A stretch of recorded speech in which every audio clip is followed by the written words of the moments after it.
그러고 보면 말이야. 인생에서 가장 특별한 만남은 늘 예고 없이 찾아오는 것 같아. 할아버지는 깊은 눈빛으로 허공을 바라보며 말했습니다.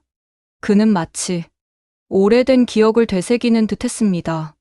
대학교 축제 둘째 날, 캠퍼스는 젊음의 열기로 가득 차 있었습니다. 무대에서는 밴드 동아리들의 공연이 한창이었고, 학생들은 신나게 환호하며 분위기를 즐기고 있었습니다. 그런데 아무도 예상하지 못한 순간이 찾아왔습니다. 메인 무대 뒤편, 한적한 강의실 앞, 저기 봐. 청소하시는 할아버지가 드럼 만지네. 설마 칠 줄도 아시나? 에이, 그냥 한번 두드려 보시는 거겠지. 키득거리던 학생들의 시선이 한 곳으로 집중되었습니다.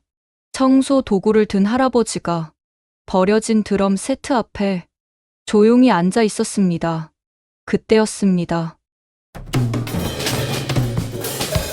할아버지의 손이 움직이기 시작했습니다. 처음엔 가볍게 리듬을 두드리는 듯 하더니 점점 강렬해졌습니다.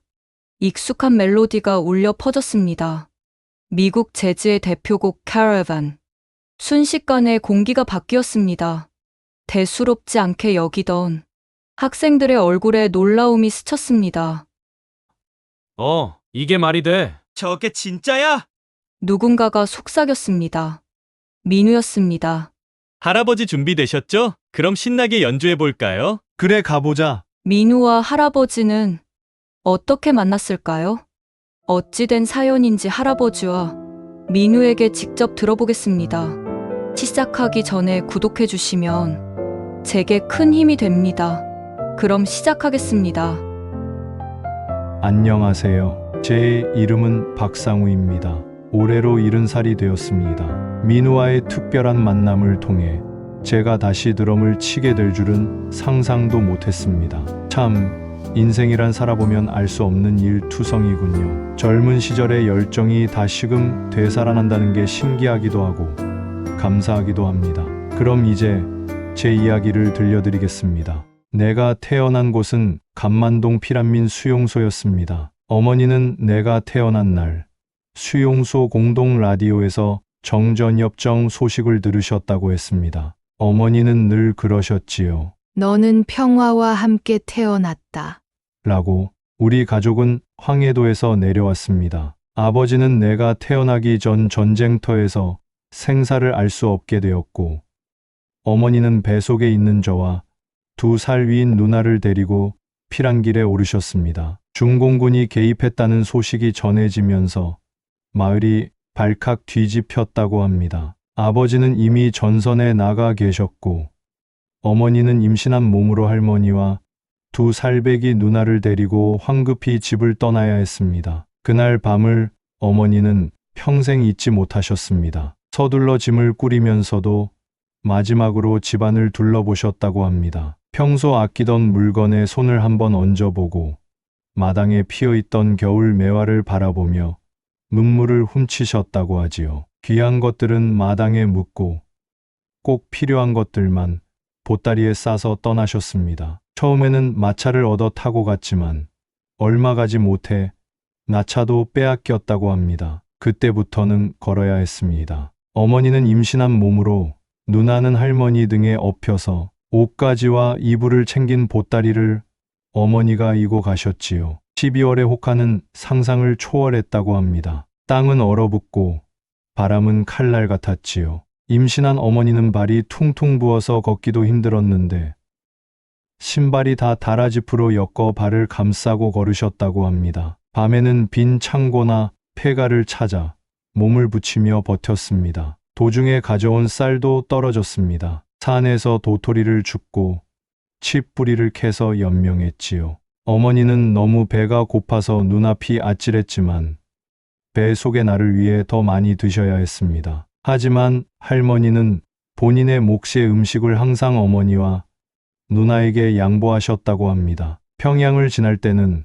폭격이 심해서 방공호에서 며칠을 보냈습니다. 어머니는 그때 조산할까봐 얼마나 두려웠는지 모른다고 하셨습니다. 그리고 38선을 넘을 때는 인파가 너무 많아 할머니와 헤어질 뻔하기도 했다고 하지요. 서로 손을 잡고 한시도 놓지 않았다고 합니다. 하지만 강원도의 어느 가파른 고갯길에서 할머니가 결국 쓰러지셨습니다. 밤낮으로 이어진 도보 행군, 얼어붙은 바람, 굶주림이 끝내 몸을 버티지 못하게 한 것이었지요. 어머니는 필사적으로 할머니를 흔들며 깨우셨지만 할머니는 점점 힘을 잃어갔습니다. 며칠을 앓으시다가 결국 그 자리에서 숨을 거두셨습니다. 그날 새벽 어머니는 손이 얼어붙도록 땅을 파보려 했지만 강추위 속에 흙은 단단히 얼어붙어 삽조차 들어가지 않았습니다. 결국 눈 위에 헝겊을 덮어드리는 것밖에는 할 수 있는 것이 없었습니다. 평생 그 순간을 떠올릴 때마다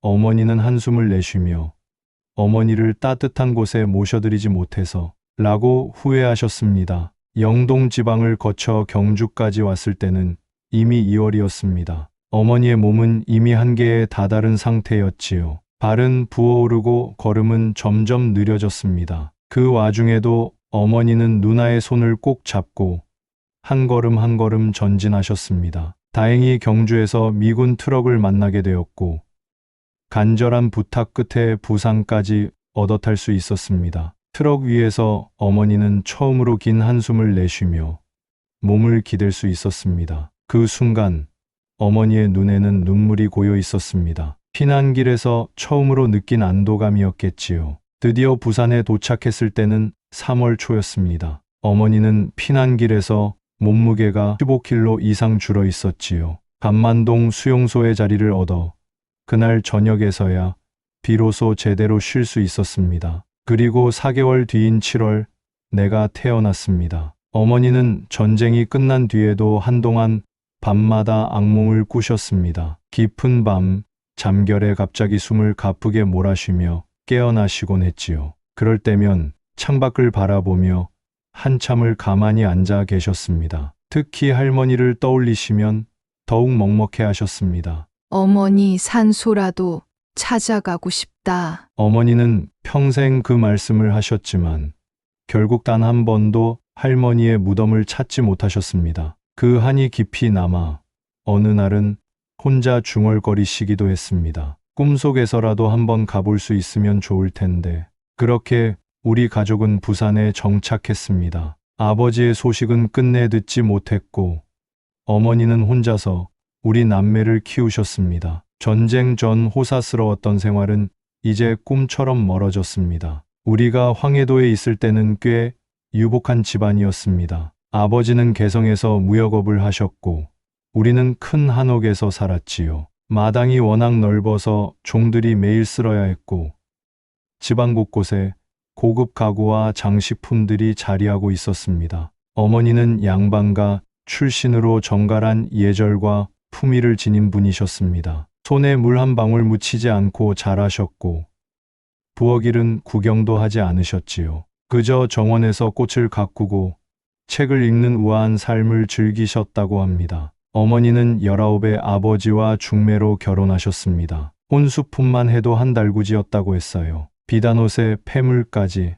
시집 와서도 편하게 사셨지요. 하인들이 있으니 부엌일은 구경도 안 하셨고 정원에서 꽃을 가꾸시며 책을 읽으셨다고 합니다. 그러나 전쟁이 터지고 모든 것이 바뀌었습니다. 부산으로 내려온 후 어머니는 처음으로 생계를 책임져야 했습니다. 선택의 여지가 없었지요. 손에 물 한 방울 묻혀본 적 없던 분이 새벽 3시면 일어나 반죽을 만들기 시작하셨습니다. 좁은 수용소 방 한켠에서 밀가루 반죽을 치대면서 아픈 허리를 한 번도 펴지 못하셨지요. 밀가루 값이 너무 비싸서 처음엔 반죽이 제대로 부풀지 않아 찐빵이 딱딱하게 굳어 팔리지 않는 날도 많았습니다. 그런 날이면 어머니는 남은 찐빵을 우리 저녁으로 내밀며 아무렇지 않은 척 하셨습니다. 어머니의 하루는 끝이 없었습니다. 해 뜨기 전부터 반죽을 준비하고 날이 밝으면 부산역 앞에 자리를 잡고 장사를 시작하셨지요. 손님을 맞으며 한 번도 얼굴을 찡그리지 않으셨지만 하루 종일 서서 일하는 탓에 발이 퉁퉁 부어버리곤 했습니다. 손은 늘 반죽물에 불어 하얗게 갈라졌고 겨울이면 손등이 터져 피가 맺혔습니다. 그럴 때마다 어머니는 아무렇지 않다는 듯 손을 치마에 문지르곤 하셨습니다. 어떤 날은 장사가 잘 되어 기분 좋게 돌아오셨지만 어떤 날은 하루 종일 장사를 해도 팔리지 않는 날도 있었습니다. 그런 날이면 밤늦게 집에 돌아와서도 한숨만 내쉬며 홀로 지친 몸을 주무르셨습니다. 하지만 우리에게는 항상 밝은 얼굴로 오늘은 장사가 잘 돼서 너희 좋아하는 삶은 달걀을 사왔다. 며 먹을 것을 건네셨습니다. 본인은 입에 한 점도 넣지 않으면서도 말이지요. 부산의 겨울바람은 매서웠고 비 오는 날이면 장사를 나가기도 힘들었습니다. 하지만 쉬는 날 없이 매일 장사하셨습니다. 작은 좌판 하나라도 잃을까봐, 하루라도 쉬면 단골 손님이 끊길까봐 비를 맞으면서도 자리를 지키셨지요. 머리 위로 바람이 세차게 불어 천막이 날아가 버린 날도 있었지만 어머니는 꿋꿋이 버티셨습니다. 어머니는 한 번도 자신의 고생을 우리에게 내색하지 않으셨습니다. 오히려 우리에게만큼은 공부를 시켜야 한다는 일념으로 새벽부터 밤늦게까지 일하며 학비를 마련하셨습니다. 하루의 고단함 속에서도 우리 숙제를 봐주며 한글을 가르치시던 어머니의 눈빛이 아직도 기억납니다. 그렇게 어머니는 하루하루를 버텨내셨습니다. 손에 남은 것은 반죽이 남긴 거친 굳은 살뿐이었지만 끝까지 자존심을 잃지 않으셨습니다. 늘 단정한 앞치마를 두르고 장사를 하셨고 아무리 힘든 날도 손님들에게 고개를 숙이는 일이 없었습니다. 너희 아버지가 보고 계실 테니까. 어머니는 그렇게 스스로를 다잡으셨습니다. 저희 가족은 감만동 수용소에서 생활했습니다. 수용소에서의 삶은 고단함의 연속이었습니다. 집이라고 해봐야 판자로 얼기설기 지어진 작은 방 한 칸이었지요. 벽에는 신문지를 덧발라 겨울바람을 막았지만 틈새로 들어오는 한기를 완전히 막을 순 없었습니다. 비가 오면 지붕에서 물이 새어 바닥이 흥건해졌고 가족들은 양동이를 들고 여기저기서 떨어지는 빗물을 받아야 했습니다. 밤이면 찬바람이 사방에서 스며들어 몸을 웅크린 채 잠을 청해야 했고 한겨울이면 손발이 꽁꽁 얼어붙는 일이 다반사였습니다. 하지만 그런 와중에도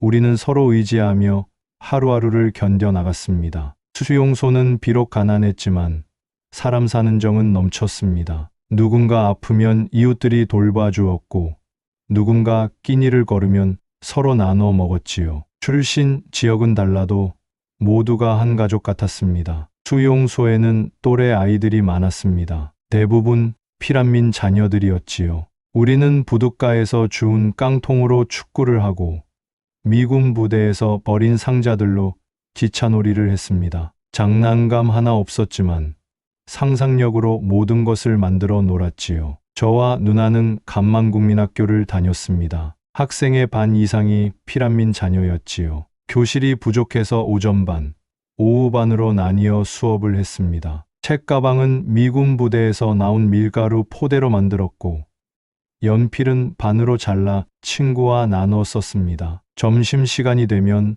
대부분의 아이들이 도시락을 싸오지 못했기 때문에 우리도 집에 와서 찐빵 한두 개로 허기를 달래곤 했습니다. 그래도 친구들과 뛰어놀던 그때가 가장 순수하고 행복했던 시절이었습니다. 처음 음악을 접한 건 미군 부대 앞이었습니다. 저녁이면 부대에서 흘러나오는 낯선 멜로디가 귀를 사로잡았습니다. 특히 드럼 소리가 심장을 두드리는 듯 강렬했지요. 그 리듬이 어쩐지 가슴을 뛰게 만들었고 저도 모르게 몸을 들썩이게 했습니다. 수용소 근처에 굴러다니던 빈 드럼통을 두드리며 흉내 내보곤 했습니다. 처음엔 단순한 장난처럼 시작됐지만 점점 더 그 리듬에 빠져들었습니다. 하루하루 따라하는 것이 즐거웠고 그 소리는 어느새 제 몸속 깊이 스며들었습니다. 나중에서야 알았습니다. 그것이 바로 재즈였다는 것을.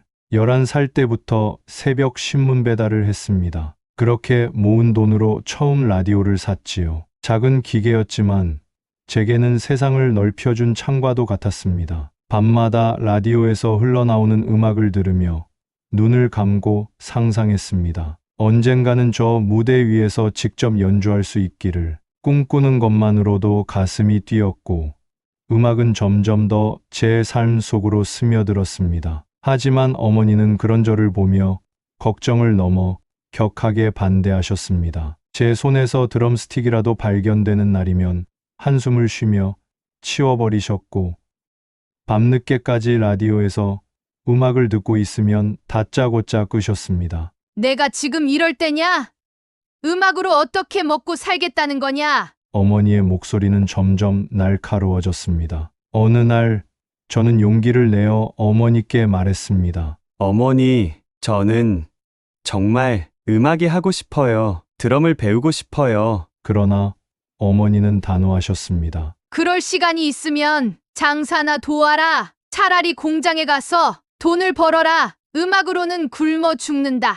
그 말이 가슴 깊이 박혀 왠지 모를 서러움에 눈물이 핑 돌았습니다. 그때는 어머니의 말씀이 야속하게만 느껴졌습니다. 하지만 어머니는 현실을 누구보다 잘 알고 계셨고 저를 보호하고 싶으셨던 것이겠지요. 그러나 저는 음악을 포기할 수 없었습니다. 몰래 부둣가에서 연습하며 남몰래 꿈을 키워나갔습니다. 그러던 어느 날이었습니다. 교실에서 수업을 듣고 있는데 복도에서 급히 뛰어오는 소리가 들렸습니다. 숨을 헐떡이며 문을 열고 들어온 것은 어머니와 함께 시장에서 일하시는 아주머니였습니다. 얼굴은 잔뜩 상기되어 있었고 눈가엔 걱정이 가득 서려 있었습니다. 제 이름을 다급하게 부르며 그녀가 외쳤습니다. 창우야, 큰일 났다. 내 어머니가 쓰러지셨어. 순간 교실이 조용해졌고 제 심장은 한순간에 내려앉았습니다. 손이 떨리기 시작했고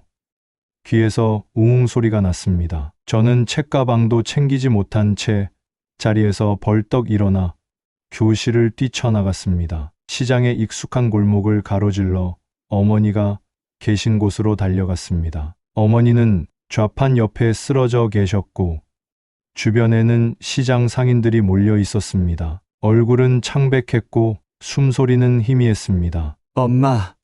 엄마. 하지만 어머니는 눈을 뜨지 않으셨습니다. 너무도 고단했던 삶, 매일같이 이어졌던 노동이 결국 어머니를 쓰러지게 만든 것이었습니다. 병원으로 급히 옮겼지만 결국 어머니는 다시 일어나지 못하셨습니다. 저는 어머니의 마지막 모습을 평생 잊을 수 없습니다. 저를 위해 헌신하며 끝까지 현실을 이겨내려 애쓰셨던 분, 그리고 그런 어머니의 기대를 외면하고 음악을 꿈꿨던 저 자신이 너무도 미웠습니다. 어머니의 장례를 치른 후 저는 한동안 드럼을 잡을 수 없었습니다. 모든 것이 무너지는 기분이었습니다. 어머니가 떠나신 후 저는 더 이상 학교에 남아 있을 수 없었습니다. 교실에 앉아 있어도 아무것도 귀에 들어오지 않았고 선생님의 목소리는 멀게만 느껴졌습니다. 쉬는 시간마다 친구들이 어머니가 싸준 도시락을 펼쳐 보일 때면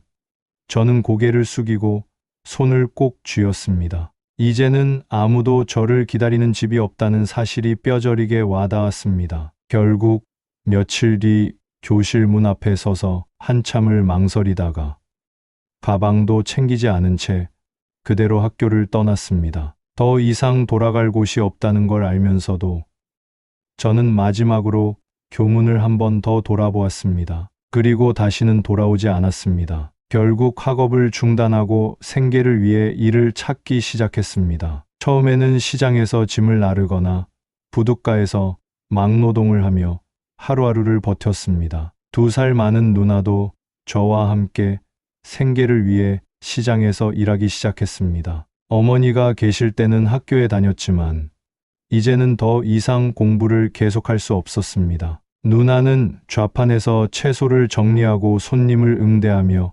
장사를 도왔고 때로는 새벽부터 도매시장에서 물건을 받아오는 일을 하기도 했습니다. 우리 둘은 하루 종일 일을 하고도 제대로 된 식사를 챙기기 어려웠지만 서로를 의지하며 버텼습니다. 어린 나이에 몸을 쓰는 일은 벅찼지만 어머니가 하시던 고생에 비하면 아무것도 아니라고 스스로를 다독였습니다. 그저 먹고 살아야 했기에 어떤 일이라도 마다할 수 없었습니다. 18살이 되었을 때 더 이상 시장일로는 생계를 꾸리기 힘들었습니다. 매일 무거운 짐을 나르고 손님들의 심부름을 하면서도 번 돈은 겨우 끼니를 때울 정도였습니다. 그러던 어느 날 우연히 부둣가에서 알던 형님이 미군 부대 PX에서 일할 사람을 찾는다는 소식을 전해 주었습니다. 상우야, 거기서 일하면 밥도 주고 월급도 괜찮다더라.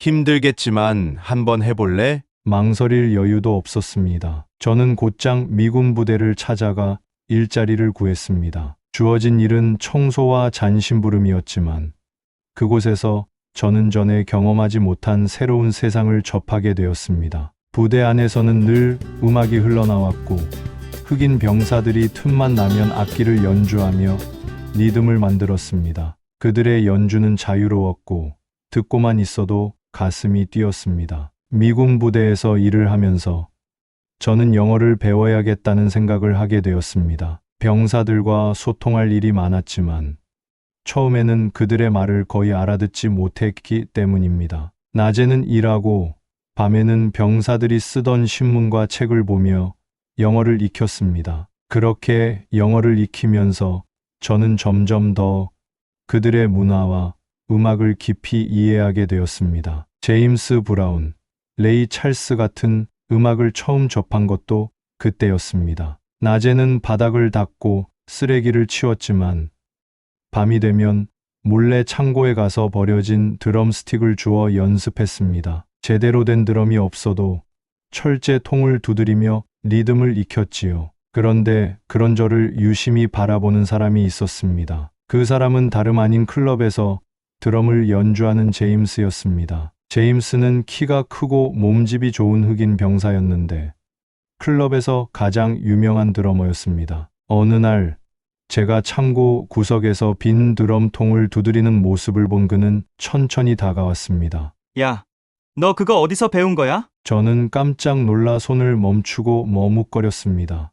그냥 듣고 따라 해본 겁니다. 제임스는 미소를 지으며 드럼 스틱을 돌려 쥐더니 네, 귀가 나쁘지 않네. 하지만 손목을 너무 뻣뻣하게 쓰면 제대로 된 소리가 안 나. 여기 봐. 하며 직접 시범을 보여주었습니다. 그는 한동안 저의 연습을 지켜보다가 조용히 말했습니다. 리듬은 숫자가 아니야. 그냥 외우는 게 아니라 내 몸이 기억해야 해. 그리고 중요한 건 연주할 때 절대 겁먹지 않는 거야. 내가 자신 없게 치면 드럼도 위축되거든. 자신감이 리듬을 만든다. 그러면서 그는 자신의 경험을 이야기해 주었습니다. 나도 처음엔 주눅이 들었지. 하지만 어느 날 내 스승이 그러더군. 소리는 내가 내는 거야. 악기가 아니라. 그 말을 듣고 나서야 내 연주가 달라졌어. 내가 드럼을 두드리는 게 아니라 내 안에서 음악이 흘러나오는 거라고 생각해봐. 그러면 다를 거야. 그 말을 듣고 저는 처음으로 제 스틱을 다시 쥐었습니다. 그냥 박자를 맞추는 것이 아니라 내 안에서 나오는 소리를 찾겠다는 마음으로. 제임스는 미소를 지으며 고개를 끄덕였습니다. 그래. 그게 바로 내 소리야. 그날부터 제임스는 틈날 때마다 저를 찾아와 드럼을 가르쳐 주기 시작했습니다. 어느 날 연습을 마친 뒤 제임스는 저를 바라보며 말했습니다. 너는 내가 어릴 때랑 많이 닮았어. 나도 처음에는 아무것도 몰랐지만 이렇게 연습하면서 길을 찾았지. 그는 자신의 이야기를 들려주었습니다. 어릴 적 미국 남부에서 자랐고 아버지는 목사님이었으며 그는 교회 밴드에서 드럼을 처음 배웠다고 했습니다. 하지만 집안이 어려워 음악을 계속하기 힘들었고 결국 군에 입대하게 되었다고 했습니다. 인생이란 건 예상대로 흘러가지 않아. 하지만 음악만큼은 내가 어디에 있든 내 곁에 있을 거야. 그걸 잊지 마. 그 말이 제 가슴에 깊이 새겨졌습니다. 제임스는 단순히 드럼 기술만 가르쳐 준 것이 아니었습니다. 그는 제게 음악을 대하는 태도와 삶을 살아가는 방식을 알려주었습니다. 그와의 연습은 단순한 드럼 레슨이 아니라 제 인생의 전환점이 되어 가고 있었습니다. 처음엔 간단한 리듬을 반복하게 했고 점차 복잡한 필링과 패턴을 익히도록 도와주었습니다. 그는 항상 말했습니다. 드럼은 머리가 아니라 몸으로 치는 거야. 리듬은 내 심장에서 나와야 해. 제임스 덕분에 저는 점점 드럼 연주의 기본을 익혔고 손가락이 물집투성이가 되면서도 연습을 멈출 수 없었습니다. 그렇게 매일 밤 창고 한쪽에서 시작된 우리의 연습은 어느새 저를 새로운 길로 이끌고 있었습니다. 그때는 몰랐습니다. 그것이 내 인생을 바꾸는 시작이 될 줄은. 그러던 어느 날 클럽에서 연주가 끝난 후 제임스가 갑자기 마이크를 잡고 저를 무대 위로 불렀습니다. 순간 심장이 미친 듯이 뛰었고 온몸이 얼어붙는 기분이 들었습니다. 저를 부르는 목소리가 믿기지 않았습니다. 수많은 관객들 앞에서 무대에 서는 건 상상조차 하지 못했던 일이었으니까요. 여러분, 오늘 특별한 친구를 소개하고 싶습니다. 이 친구는 누구보다도 열정적으로 연습하는 친구이고 제가 본 드러머 중에서도 손에 꼽힐 정도로 감각이 뛰어난 녀석입니다. 오늘 밤 한 곡만 함께 연주해 보려 합니다. 관객들의 시선이 일제히 나를 향했다. 숨이 턱 막히는 듯했고 머릿속이 하얘졌다. 제임스가 내 등을 가볍게 두드리며 속삭였다. 겁내지 마. 내가 매일 해온 거잖아. 그냥 즐기면 돼. 나는 떨리는 손으로 스틱을 쥐고 천천히 무대 위로 올라섰다. 드럼 스툴에 앉는 순간 손끝이 차가워졌고 숨조차 제대로 쉴 수 없을 만큼 긴장이 밀려왔다. 그러나 첫 박자를 두드리는 순간 모든 소리가 사라지고 오직 리듬만이 내 몸을 지배하기 시작했다. 연주가 끝나자 환호성이 들렸습니다. 저는 숨을 고르며 제임스를 바라보았고 그는 만족스럽게 고개를 끄덕였습니다. 며칠 후 제임스가 진지한 얼굴로 저를 불렀습니다. 나 곧 미국으로 돌아가야 해. 그의 말에 순간 머릿속이 멍해졌습니다. 그동안 제게 드럼을 가르쳐 주고 무대에 설 기회를 주었던 사람이 이제 떠난다니 믿기지 않았습니다. 너도 알잖아. 전쟁이 끝난 지 꽤 됐고 난 이제 내 가족들이 있는 곳으로 돌아가야 해. 그는 담담하게 말했지만 그의 눈빛에는 아쉬움이 담겨 있었습니다. 하지만 내가 떠나도 이 무대는 계속돼야 해. 그리고 내가 그 역할을 해줬으면 좋겠어. 저는 당황해서 아무 말도 할 수 없었습니다. 제임스가 제게 했던 가르침과 함께한 시간이 머릿속을 스쳐 지나갔습니다. 저 같은 사람이 이 무대를 이어갈 수 있을까요? 떨리는 목소리로 묻자 제임스는 단호하게 말했습니다. 넌 이미 준비가 됐어. 지금까지 봤잖아.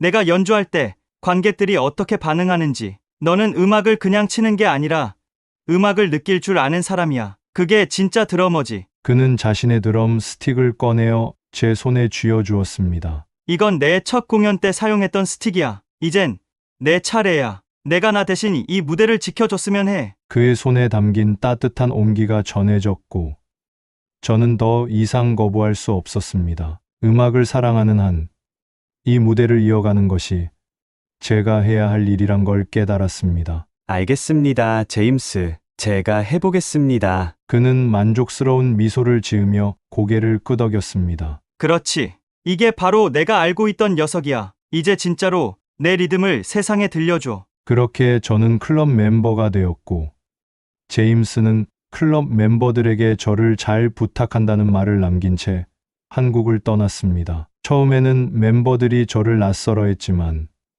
저는 더욱 열심히 연습하며 무대에서 제 자리를 증명해야 했습니다. 클럽의 연습 시간마다 저는 누구보다 먼저 도착해 드럼을 조율하고 공연이 끝난 후에도 마지막까지 남아 연습했습니다. 연주할 곡이 많아질수록 리듬을 맞추는 것이 점점 자연스러워졌고 멤버들도 조금씩 저를 신뢰하기 시작했습니다. 오늘 연주 좋았어.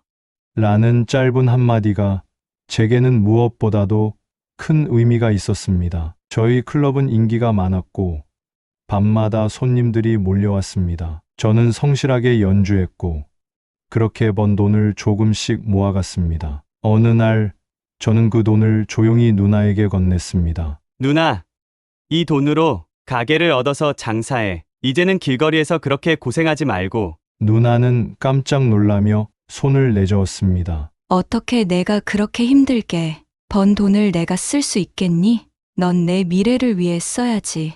저는 단호하게 말했습니다. 괜찮아, 누나. 난 이제 드러머로 인정받고 있고 하고 싶은 일을 하면서 돈도 벌고 있어. 하지만 누나가 시장 한 구석에서 추운 날에도 더운 날에도 고생하는 걸 보는 건 너무 힘들어. 적어도 작은 가게라도 얻어서 조금이라도 편하게 일했으면 좋겠어. 누나는 아무 말 없이 제 손을 꼭 쥐었습니다. 눈가가 촉촉해진 그녀는 끝내 눈물을 떨구며 말했습니다. 고맙다. 정말. 너 많이 컸구나. 어머니가 계셨다면 얼마나 자랑스러워하셨을까. 그렇게 해서 누나는 작은 가게를 얻었고 길거리에서 힘들게 야채를 팔던 생활을 조금이나마 벗어날 수 있었습니다. 저는 클럽에서 연주를 이어가며 누나가 가게를 운영하는 모습을 지켜보며 조금씩 안도할 수 있었습니다. 1980년대는 제 인생에서 가장 바쁜 시기였습니다. 그러던 중 한 번은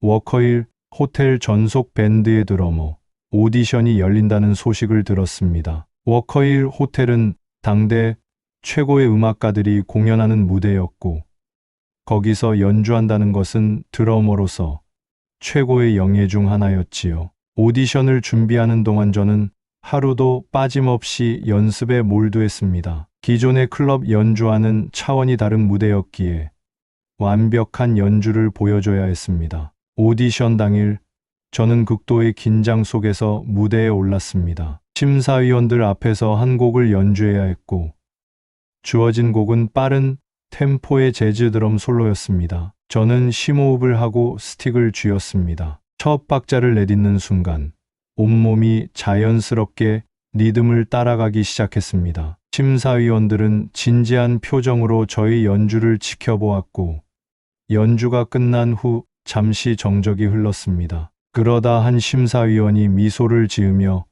박수를 치기 시작했고 곧이어 다른 심사위원들도 따라 박수를 보냈습니다. 오디션이 끝난 후 담당자가 제게 다가와 말했습니다. 축하합니다. 당신은 워커힐 호텔 전속 밴드의 새로운 드러머로 합격하셨습니다. 그 말을 듣는 순간 저는 숨을 크게 들이마시며 감격을 느꼈습니다. 하지만 기쁨도 잠시 이제 부산을 떠나 서울로 가야 한다는 현실이 다가왔습니다. 워커힐 호텔에서 연주할 기회를 얻은 것은 분명 꿈 같은 일이었지만 함께했던 클럽 멤버들과 헤어지는 것은 쉽지 않은 결정이었습니다. 출발하기 전날 밤 저는 클럽 멤버들과 마지막 연주를 했습니다. 연주가 끝난 후 멤버들은 한동안 아무 말 없이 저를 바라보다가 술잔을 들어 올렸습니다. 넌 이제 우리보다 더 큰 무대로 가는구나. 하지만 우린 늘 여기 있을 거야. 언제든 돌아오고 싶으면 이 무대에서 널 기다릴게. 그 말에 저는 울컥했습니다. 한 명씩 저를 끌어안으며 격려해 주었고 마지막으로 드럼 스틱을 조용히 내려놓으며 무대를 바라봤습니다. 여기가 제 출발점이었고 이제는 새로운 곳에서 다시 시작해야 했습니다. 그날 밤 누나의 가게를 찾았습니다. 누나는 이미 알고 있었던 듯 조용히 저를 맞아주었습니다. 서울로 가야 한다면서? 저는 고개를 끄덕였습니다. 누나, 나 꼭 성공할게. 누나는 애써 미소를 지으며 제 손을 꼭 잡았습니다. 내가 하고 싶은 걸 하면서 살 수 있다면 그게 제일 좋은 거야. 하지만 너무 무리하지 말고 몸도 챙기고 내가 행복해야 나도 행복한 거야. 누나는 눈물이 고였지만 끝까지 흘리지 않으려고 애쓰셨습니다. 그렇게 저는 부산에서의 삶을 뒤로하고 새로운 도전을 위해 서울로 향했습니다. 기차역에서 마지막으로 부산의 거리를 바라보며 이곳에서의 모든 추억이 스쳐 지나갔습니다. 클럽에서의 밤들, 제임스와의 만남, 무대 위에서 처음 느꼈던 전율, 모든 것이 저를 만들어준 시간이었습니다. 그러나 그 순간 가장 먼저 떠오른 사람은 어머니였습니다. 찬 바람을 맞으며도 장사를 하시던 모습, 굳은 살 박인 손으로 찐빵을 빚으시던 모습, 그리고 매일 새벽 저보다 먼저 일어나 시장으로 향하시던 모습. 어머니는 늘 제 앞에서 강한 분이셨지만 저 몰래 한숨을 쉬시던 밤을 저는 기억합니다. 어머니가 살아 계셨다면 제가 이렇게 서울로 떠나는 걸 어떻게 보셨을까 공부도 안 하고 드럼이나 친다고 도대체 내 앞날을 어떻게 하려고 그러냐. 하시며 손사래를 치셨겠지요. 그래도 마음 한편으로는 기뻐하셨을까요? 제 두 손을 꼭 잡으시고 그래도 어디 가서 굶지는 말아라. 아프지 말아라. 하고 당부하셨을까요? 어머니를 떠올리니 가슴 한쪽이 아려왔습니다. 그날 아침 새벽 공기를 가르며 무거운 보따리를 들고 집을 나서시던 어머니의 뒷모습이 선명하게 떠올랐습니다. 손등은 늘 터 있고 발은 부르튼 채였지만 어머니는 언제나 저희를 위해 묵묵히 걸음을 옮기셨습니다. 한겨울에도 손에 핫팩 하나 없이 시장 바닥에서 떨고 계셨던 모습. 장사가 잘 안 되던 날에도 집에 오셔서는 오늘도 괜찮았다고 웃으시던 얼굴이 스쳐 지나갔습니다. 그 모든 시간, 어머니는 저와 누나를 위해 자신의 모든 것을 바치셨다는 걸 저는 너무 늦게 깨달았습니다. 돌아가시기 전에 서울로 올라가는 제 모습을 한 번이라도 보여드릴 수 있었다면 얼마나 좋았을까? 더 잘할 수 있었을까? 더 효도할 수 있었을까? 기차가 출발하기 전까지도 저는 창밖을 보며 어머니가 계시던 그 시장 거리를 떠올렸습니다. 마치 어머니가 저를 배웅하러 나온 것처럼 저 멀리 장사하던 그 자리에서 저를 보고 계실 것만 같았습니다. 저는 눈을 감고 조용히 기도하듯 중얼거렸습니다. 어머니, 저 꼭 성공할게요. 그러니까 저 지켜봐 주세요. 저 이제 진짜 시작해요. 서울에 도착한 첫날, 저는 낯선 도시의 빌딩 숲을 바라보며 스스로에게 다짐했습니다. 이곳에서도 반드시 살아남아야 한다. 워커힐 호텔에 도착하자 가슴이 벅차올랐습니다. 부산에서 꿈꾸던 그 무대, 최고의 연주자들이 오가는 공간에 제가 서 있다는 사실이 믿기지 않았습니다. 호텔 로비의 화려한 샹들리에 불빛, 깔끔하게 차려입은 밴드 멤버들의 모습, 그리고 저를 맞이해준 음악 감독의 단단한 악수까지 모든 것이 새롭게 느껴졌습니다. 그때 문이 열리고 한 여자가 들어왔습니다. 단정한 차림에 어딘지 모르게 기품이 느껴지는 사람이었지요. 그녀는 밝게 웃으며 저에게 다가와 인사를 건넸습니다. 안녕하세요. 반가워요. 저는 가수 은희입니다. 저는 놀라며 얼떨결에 인사를 받아쳤습니다. 그렇게 우리는 인사를 나누고 그날 밤 공연을 위해 멤버들과 함께 연습을 시작했습니다. 은희는 몸이 좋지 않아서 연습에는 참여하지 않고 무대에만 서겠다고 했습니다. 그래도 간간히 연습실 문 앞에서 우리 연주를 지켜보며 이소 짓는 그녀의 모습이 보였습니다. 그날 밤 드디어 무대에 섰습니다. 조명이 켜지고 연주가 시작되자 모든 긴장이 사라졌습니다. 은희도 무대에 올라 노래를 불렀고 우리는 하나가 되어 그 순간을 만들어갔습니다. 그녀의 목소리는 부드러우면서도 깊이 있는 울림이 있었습니다. 특히 I'll be seeing you를 부를 때 저는 연주를 하면서도 가슴 한켠이 떨렸습니다. 은희의 목소리를 듣는 순간 저는 자연스럽게 빌리 홀리데이의 음색을 떠올렸습니다. 마치 그 시대 뉴욕의 작은 재즈 클럽에 있는 듯한 착각이 들었지요. 그녀의 음색에는 홀리데이 특유의 애절함과 깊이가 묻어났습니다. 눈을 감으면 빌리 홀리데이가 제 앞에 서 있는 것만 같았고 다시 눈을 뜨면 은희가 있었습니다. 그때부터였던 것 같습니다. 저는 그녀의 목소리에 그리고 그녀에게 빠져들기 시작했습니다. 은희와 눈이 마주쳤고 그 순간 저는 뭔가 설명할 수 없는 감정에 휩싸였습니다. 공연이 끝난 후에도 그 여운이 가시지 않았습니다. 악기를 정리하고 있는데 은희가 다가와 말했습니다. 오늘 연주 정말 좋았어요.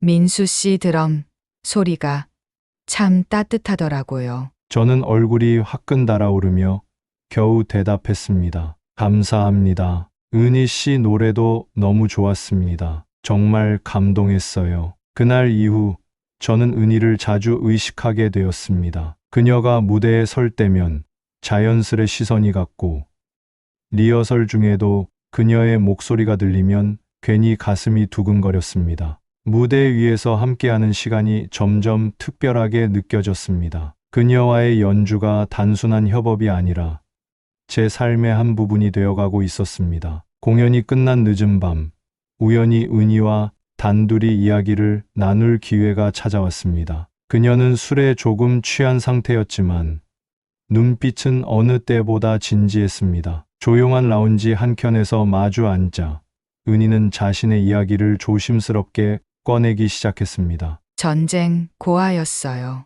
5살 때 부모님을 잃고 미군 교회에서 자랐죠. 거기서 처음 음악을 만났어요. 가스펠 찬송가를 부르며 위로받았어요. 은희의 목소리가 떨렸습니다. 그녀는 숨을 고르고 계속 말했습니다. 미군 목사님 부인이 제게 피아노를 가르쳐 주셨어요. 그리고 어느 날 빌리 홀리데이의 음반을 들려주셨죠. 그때 처음 Strange Fruit을 들었어요. 그 순간 저는 깨달았어요. 아, 이게 내 길이구나. 나는 노래해야겠구나. 저는 숨죽이고 그녀의 이야기를 들었습니다. 은희는 미군 부대 클럽에서 노래를 시작했고 서울로 올라와 명동 클럽가에서 실력을 인정받았다고 했습니다. 그렇게 워커힐 호텔까지 오게 된 것이었습니다. 가끔 너무 외로워요. 하지만 무대에 서면, 노래를 부르면 그 순간만큼은 살아있다고 느껴요. 민수 씨도 그렇죠?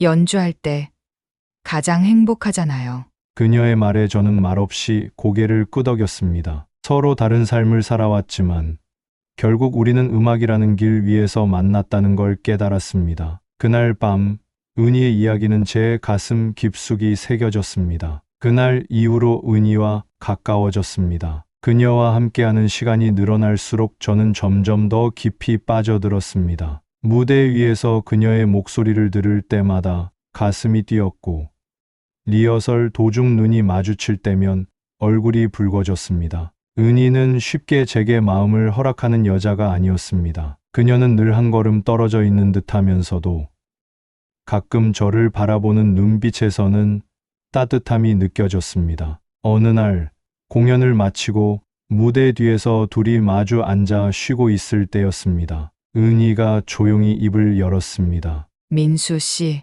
사실 나도 당신 좋아해요. 처음엔 아니라고 부정하려고 했는데 자꾸 마음이 가네요. 그 순간 제 심장이 멎는 것 같았습니다. 저는 어쩔 줄 몰라 하며 겨우 말했습니다. 저도 은희 씨 정말 좋아합니다. 정말 오래전부터요. 제 이야기를 들은 은희는 제게 키스를 해주었습니다. 저는 처음이었습니다. 은희의 짧은 키스는 강렬했습니다. 그날 이후로 저는 은희와 행복한 시간을 보내게 되었습니다. 그렇게 우리는 서로의 마음을 확인했습니다. 저는 은희를 위해서라면 무엇이든 해주고 싶었습니다. 그녀의 목소리가 더 빛날 수 있도록 최고의 연주를 들려주고 싶었고, 무대 밖에서도 그녀가 행복할 수 있도록 곁에서 힘이 되고 싶었습니다. 우리는 서로를 의지하며 음악과 사랑으로 더욱 깊이 연결되어 갔습니다. 그렇게 1년 동안 워커힐 밴드 생활을 하며 무대에 설 때마다 제 드럼 실력도 점점 알려지게 되었습니다. 밴드 멤버들과도 더욱 친밀해졌고 서로 눈빛만 봐도 호흡이 맞을 정도가 되었지요. 호텔을 찾는 단골 손님들 중에서도 저희 연주를 알아보는 사람들이 생겨났고 때때로 연주가 끝난 후 저를 찾아와 칭찬을 건네는 손님들도 있었습니다. 그럴 때마다 저는 가슴이 벅차오르고 드럼을 시작했던 20살 그 시절의 저 자신이 떠오르곤 했습니다. 88올림픽을 전후로 한국의 클럽씬이 급격히 성장했고 외국 관광객들이 몰려들면서 음악 시장도 활기를 띠기 시작했습니다. 매일 밤이 축제 같았고 음악이 울려 퍼지는 무대 위에서는 시간이 멈춘 듯한 기분이 들었지요. 한 번은 미국에서 온 유명한 재즈 뮤지션과 즉흥 연주를 할 기회가 있었습니다. 그 뮤지션은 뉴욕에서 활동하던 색소폰 연주자였는데 워커힐 호텔에서 특별 공연차 방문한 사람이었지요. 공연 직전 갑자기 드러머가 몸이 안 좋아서 빠지게 되었고 급하게 제가 무대에 오르게 되었습니다. 리허설도 없이 무대에서 서로의 연주에 반응하며 만들어가는 음악. 그 순간의 짜릿함은 이루 말할 수 없었습니다. 처음 몇 마디를 맞춰보는 동안 저는 극도로 긴장했지만 점차 그의 숨결과 손짓에 맞춰 리듬을 타기 시작했습니다. 눈빛으로 주고받는 신호, 즉흥적으로 만들어지는 전개, 그 모든 순간이 마치 대화를 나누는 것 같았습니다. 관객들은 숨을 죽이며 연주에 집중했고 곡이 끝났을 때는 뜨거운 박수가 쏟아졌습니다. 그날 밤 저는 음악이 단순한 소리가 아니라 사람의 영혼을 울리는 힘을 가지고 있다는 걸 다시금 깨달았습니다. 그리고 저 스스로도 연주자로서 한층 성장했다는 걸 느꼈습니다. 이후 저는 즉흥 연주의 묘미에 더욱 빠져들었고 매 공연마다 청중과 호흡하고 소통하는 것을 무엇보다 소중히 여기게 되었습니다. 관객들은 숨을 죽이며 연주에 집중했고 곡이 끝났을 때는 뜨거운 박수가 쏟아졌습니다. 그날 밤 저는 음악이 단순한 소리가 아니라 사람의 영혼을 울리는 힘을 가지고 있다는 걸 다시금 깨달았습니다. 그러나 1985년 큰 교통사고가 제 인생의 모든 것을 앗아갔습니다. 공연을 마치고 은희와 함께 귀가하던 늦은 밤이었지요. 비가 내리고 있었고 저희 둘 다 무대에서 모든 에너지를 쏟아부은 터라 많이 지쳐 있었습니다. 좁은 골목길에서 갑자기 튀어나온 오토바이를 피하려다 중심을 잃고 차가 미끄러졌습니다. 그 순간 모든 것이 느리게 흘러가는 것 같았습니다. 차가 옆으로 전복되며 은희의 비명이 들렸습니다. 정신을 차렸을 땐 온몸이 고통스러웠고 옆자리 은희는 미동도 없었습니다. 그녀의 얼굴을 흔들어 깨우려 했지만 차갑게 식어가고 있었습니다. 구급차 안에서 들려오는 사이렌 소리가 멀게만 느껴졌고 이제 끝인가 하는 절망감이 온몸을 덮었습니다. 병원에서 수술을 받고 깨어났을 때 의사가 말했습니다. 예전처럼 드럼, 페달을 자유롭게 밟기는 어려울 겁니다. 그 순간 마치 제 인생의 일부가 사라지는 것 같았습니다. 무대에 오를 수 없게 된 현실보다 더 큰 슬픔은 은희가 더 이상 제 곁에 없다는 사실이었습니다. 그녀와 함께 꿈꾸었던 모든 순간이 한순간에 무너져 내렸습니다. 그 후로 매일 밤 공연장에서 함께 나누던 그녀의 웃음소리와 노랫소리가 귓가에 맴돌았습니다. 그렇게 어려운 수술 끝에 저는 다시 걸을 수 있게 되었습니다. 그러나 은희를 잃고 무대 위에서 내려와야 했던 현실은 제게 너무나 큰 상처로 남았습니다. 다리를 절뚝거리며 걷게 된 제 모습은 과거의 자신과 너무나 달라 보였지요. 저는 스틱을 잡을 수는 있었지만 페달을 밟을 수 없는 다리를 보며 드럼 앞에 앉을 용기를 내지 못했습니다. 1년 동안 저는 거의 폐인처럼 지냈습니다. 사람들을 피했고 음악 소리만 들어도 가슴이 무너져 내렸습니다. 방 안에서 혼자 술에 기대며 은희와 함께했던 무대 영상을 되풀이해 보곤 했습니다. 밤이면 꿈속에서도 그녀가 노래하던 모습이 떠올랐습니다. 그럴 때마다 저는 깨고 싶지 않았습니다. 하지만 눈을 뜨면 다시 현실이었고 은희는 없었습니다. 제 인생에서 가장 반짝였던 시간이 한순간에 사라진 듯 했습니다. 어느 때처럼 밤새 술에 취해 잠이 들었는데 아침에 희미하게 눈을 떠보니 부엌에서 누군가가 분주히 움직이고 있었습니다. 순간 은희가 돌아온 줄 알고 가슴이 덜컥 내려앉았지만 자세히 보니 워커힐에서 함께 일했던 귀여운 동생 은숙이었습니다. 순간의 착각에 가슴이 저미어왔고 은숙의 밝은 인사를 받으면서도 속으로는 다시금 은희를 떠올리며 눈시울이 붉어졌습니다. 어떻게 들어왔어? 내가 물었습니다. 은숙은 천연덕스럽게 웃으며 대답했습니다. 아니, 문이 열려 있던데? 오빠는 문단속도 안 하고 자는 거야? 그래, 어쩐 일이야. 여기까지 아직 워커힐에서 일하고 있어? 내가 워커힐? 그만둔 지가 언젠데? 오빠 나 이 동네에서 식당하고 있어. 은숙은 제가 워커힐에서 일할 때 식당 서빙을 하러 들어온 아이였습니다. 저보다 10살 어렸기에 친여 동생처럼 아끼던 동생이었지요. 은숙은 제게 따끈한 콩나물국을 끓여 주었습니다. 국물 한 숟가락을 뜨는데 그 따뜻함이 속보다 마음을 먼저 데우는 것 같았습니다. 식탁 너머에서 은숙이 말했습니다. 오빠 이렇게 사는 거. 죽은 은희 언니가 알면 퍽이나 좋아하겠네. 정신 차려요.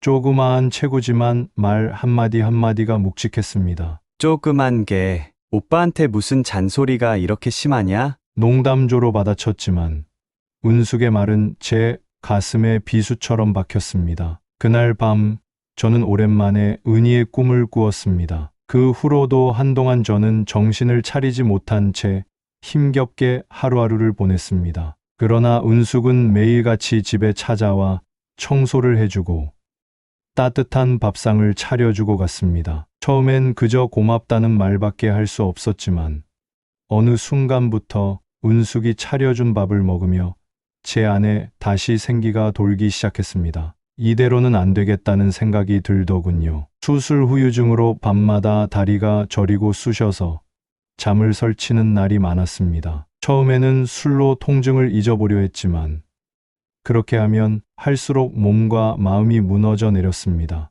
더는 이렇게 살면 안 되겠다는 절박한 마음으로 병원을 찾았습니다. 재활 치료를 시작하면서 저는 이를 악물고 운동에 매달렸습니다. 처음엔 한 걸음 내딛는 것도 힘들었지만 매일 조금씩 나아지는 자신을 느끼며 다시 살아야겠다는 희망이 생겼습니다. 그 모든 과정을 묵묵히 지켜봐 주고 때로는 따끔하게 혼을 내며 제 곁을 지켜준 사람이 바로 은숙이었습니다. 그녀의 정성과 따뜻한 마음이 없었다면 아마도 저는 다시 일어나지 못했을지도 모릅니다. 병원을 다녀오는 길에 은숙의 가게 앞을 지나쳤습니다. 늘 모르는 척 스쳐 지나가기만 했는데 그날은 이상하게도 발걸음이 멈췄습니다. 문 앞에서 잠시 망설이다가 용기를 내어 문을 열려는 순간 안에서 들려오는 대화 소리에 멈칫했습니다. 은숙의 어머니와 은숙이 이야기를 나누고 있었습니다. 너 언제 시집 갈래? 시집은 무슨? 나이도 찼으니 이제 가야지. 옆집 영희의 엄마가 좋은 사람 소개해준 다더라. 은행 다니고 성실한 남자래. 선 한번 봐라. 엄마 싫다니까. 으이구, 내가 못 살아.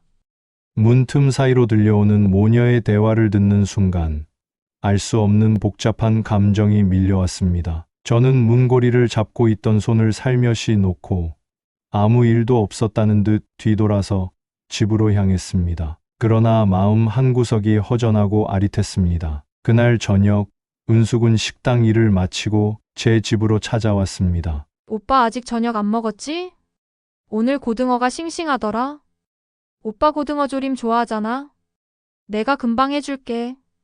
은숙은 환하게 웃으며 부엌으로 들어갔고 저는 그런 은숙의 뒷모습을 바라보며 말없이 앉아 있었습니다. 그렇게 우리는 함께 고등어 조림을 먹었습니다. 따뜻한 밥 한 숟가락, 짭조름한 고등어 한 점이 목으로 넘어가는데 참 오래간만에 느껴보는 든든함이었습니다. 식사를 마치고 설거지를 마친 은숙이 거실로 나왔을 때 저는 어렵게 입을 열었습니다.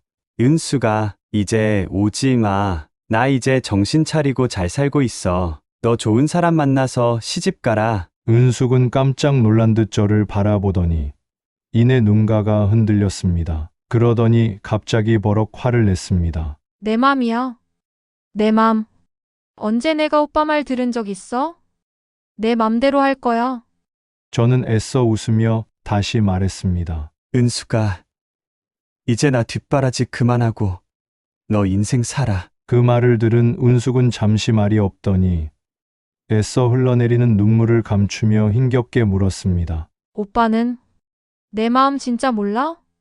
그리고는 더 이상 아무 말도 하지 않고 문을 열고 나가버렸습니다. 문이 닫히는 소리가 유난히 크게 들렸습니다. 그렇게 며칠 동안 은숙은 저희 집에 찾아오지 않았습니다. 저는 한동안 멍하니 시간을 보냈지만 점점 은숙의 빈자리가 크게 느껴졌습니다. 그제야 비로소 그녀가 제 삶에 얼마나 깊숙이 들어와 있었는지 깨달았습니다. 더 이상 머뭇거릴 수 없다는 생각이 들었습니다. 저는 용기를 내어 은숙의 가게를 찾아갔습니다. 은숙은 저를 보고 새초롬하게 웃었지만 그 눈빛엔 살짝 서운함이 배어 있었습니다. 은수가 잠깐 시간 괜찮니? 우리 찻집에서 이야기 좀 할 수 있을까? 제 갑작스러운 방문에 은숙은 조금 놀란 표정을 지었고 옆에서 일손을 돕던 은숙 어머니도 저를 힐끗 바라보았습니다. 은숙은 말없이 고개를 끄덕이며 앞서 걸었습니다. 조용한 찻집에 마주 앉았습니다. 저는 한참을 머뭇거리다 어렵게 입을 열었습니다. 은수가 나 몸도 성치 않고 가진 것도 없다. 나랑 같이 살면 너 고생일 거야. 그래도 괜찮다면 나랑 같이 살아줄래? 은숙은 처음엔 깜짝 놀란 듯 저를 바라보다가 이내 눈가가 붉어지더니 눈물이 뚝뚝 떨어졌습니다. 응, 오빠. 같이 살자.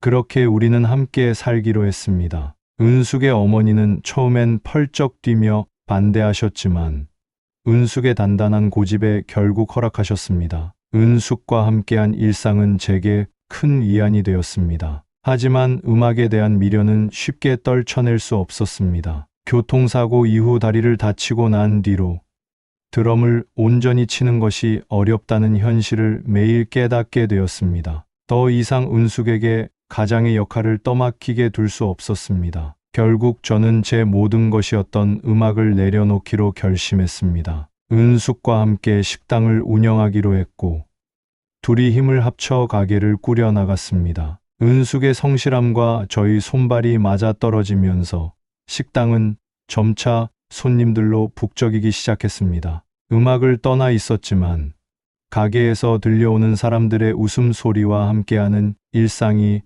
조금씩 제 마음을 어루만져 주었습니다. 시간이 흐르면서 은숙과 저는 두 아들을 얻었습니다. 아이들은 건강하게 자라주었고 그들의 웃음소리가 집 안에 가득했습니다. 저는 은숙과 함께한 삶이 참 고마웠습니다. 그러나 마음 한편에는 여전히 먼저 떠난 은희에 대한 미안함이 남아 있었습니다. 은숙은 그런 제 마음을 알았는지 매년 은희의 기일을 잊지 않고 제사를 챙겨주었습니다. 그녀는 늘 말했습니다.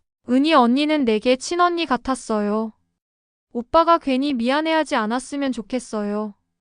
은숙이 그렇게 말할 때마다 저는 그저 고개만 끄덕일 뿐이었습니다. 마음속 깊은 곳에서는 은희에 대한 그리움과 고마움이 여전히 자리하고 있었습니다. 저희는 1995년 오랜 시간 모은 돈을 가지고 서울 외곽의 작은 땅을 샀습니다. 그 위에 2층짜리 건물을 지어 갈비집을 하기로 했습니다. 힘들게 모은 돈이었기에 벽돌 하나, 기둥 하나 세울 때마다 가슴이 두근거렸습니다. 공사가 끝난 날, 은숙은 흙 묻은 손으로 제 손을 꼭 잡고 말했습니다. 오빠 이제 진짜 내 꿈을 이뤘어. 그 말과 함께 환하게 웃는 얼굴에 저도 저절로 따라 웃었습니다. 은숙은 배고팠던 어린 시절의 기억 때문이었습니다. 하루 세 끼 배부르게 먹고 사는 것이 꿈이었고 자식들만큼은 절대 굶기지 않겠다는 다짐이었습니다. 그리고 그 꿈을 갈비집으로 이루고 싶어 했습니다. 그래, 은숙아, 내 소원을 이뤄서 여한이 없겠다. 그렇게 저희는 새로운 식당을 시작했습니다. 은숙의 손맛은 금세 소문이 났고 입소문을 타고 손님들이 찾아왔습니다. 저희 부부는 누구보다 열심히 일했습니다. 아침 일찍 장을 보고 밤늦게까지 물 앞에서 땀을 흘렸습니다. 아이들도 가게 한쪽에서 숙제를 하고 잠이 들곤 했지요. 힘들었지만 행복했습니다. 그러나 1997년 IMF 외환위기가 닥치면서 모든 것이 달라졌습니다. 거리의 사람이 사라졌고 손님 발길도 뚝 끊겼습니다. 매달 대출 이자는 쌓여만 갔고 가게를 지키기 위해 이리저리 뛰어다녔지만 역부족이었습니다. 결국 큰 빚을 지고 가게는 경매로 넘어갔습니다. 은숙은 며칠 동안 말도 없이 누워만 있었습니다. 일어나 밥을 차리던 손이 힘없이 늘어져 있는 걸 볼 때마다 가슴이 무너졌습니다. 제가 처음으로 본 은숙의 절망이었습니다. 배부르게 먹고 살고 싶다는 은숙의 꿈. 자식들만큼은 굶기지 않겠다는 그 약속이 무너지는 것 같아 저 역시 눈물이 났습니다. 그때 알았습니다. 밥 한 끼의 소중함이, 가족과 함께 일구어온 터전이 우리 인생 그 자체였다는 것을. 다시 서울에 올라왔습니다. 작은 집을 겨우 월세로 구해 비좁고 낡았지만 우리 네 식구가 함께 지낼 수 있다는 것만으로도 감사했습니다. 아들 둘은 어린 나이에 집안 사정을 누구보다 잘 이해하고 있었고 부모를 힘들게 하지 않으려 애쓰는 게 눈에 보였습니다. 힘들고 부족한 생활 속에서도 아이들은 투정을 부리지 않았고 오히려 묵묵히 학업에 열중하며 부모의 짐을 덜어주려 했습니다. 은숙은 동네 작은 식당에 취업해 하루 종일 서서 일했고 저는 아파트 경비일과 건설 현장 잡부 일 등 닥치는 대로 몸을 움직였습니다. 아침 일찍 나가 어두워져야 집으로 돌아왔고 손바닥엔 굳은 살이 배기고 발바닥은 늘 부르텄습니다. 은숙도 마찬가지였습니다. 늦은 밤 돌아와도 피곤한 몸을 이끌고 아이들 도시락 반찬을 챙겼고 손목에 파스를 붙이며 다시 다음날 출근 준비를 했습니다. 그렇게 10년 우리는 하루하루를 악착같이 버텼습니다. 비똑촉 전화에 심장이 덜컥 내려앉던 날들도 있었고 둘이 부득부득 눈물을 삼키며 서로 손을 잡고 견딘 날도 있었습니다. 하지만 그 시간들이 지나며 조금씩 빚이 줄어드는 걸 확인할 때마다 우리는 서로에게 말했습니다. 조금만 더 힘내자. 그렇게 아주 조금씩 다시 삶을 일으켜 세워갔습니다. 그렇게 열심히 한 덕분에 식당으로 인해진 빚을 모두 갚게 되었습니다. 그날은 저희 가족에게 정말 특별한 날이었습니다. 빚이란 무거운 짐을 내려놓은 기념으로 우리는 처음으로 고깃집에 갔습니다.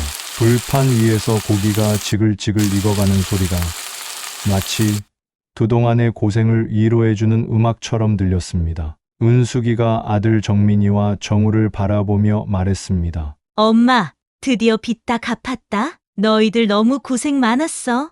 그리고 정말 고마워. 말을 마치지 못하고 눈물을 훔쳤습니다. 그 말에 저도 참았던 눈물이 왈칵 쏟아졌습니다. 아이들도 울먹이며 어머니의 손을 꼭 잡았습니다. 그날 우리는 참 오랜만에 웃었습니다. 소박한 식탁 위에 놓인 고기 한 점이 그렇게 행복할 수가 없었습니다. 서로 고생 많았다며 다독이고 내일은 더 좋은 날이 올 거라며 희망을 나누었습니다. 그 순간만큼은 세상 어떤 잔치보다 풍요롭고 따뜻했습니다. 빚을 다 갚은 날 저녁, 저는 은숙에게 말했습니다. 이제 건강 좀 생각하면서 일을 줄였으면 좋겠어. 너무 무리하지 말고 우리 조금 여유롭게 살자. 은숙은 잠시 저를 바라보더니 조용히 웃으며 대답했습니다. 오빠도 무리하지 마.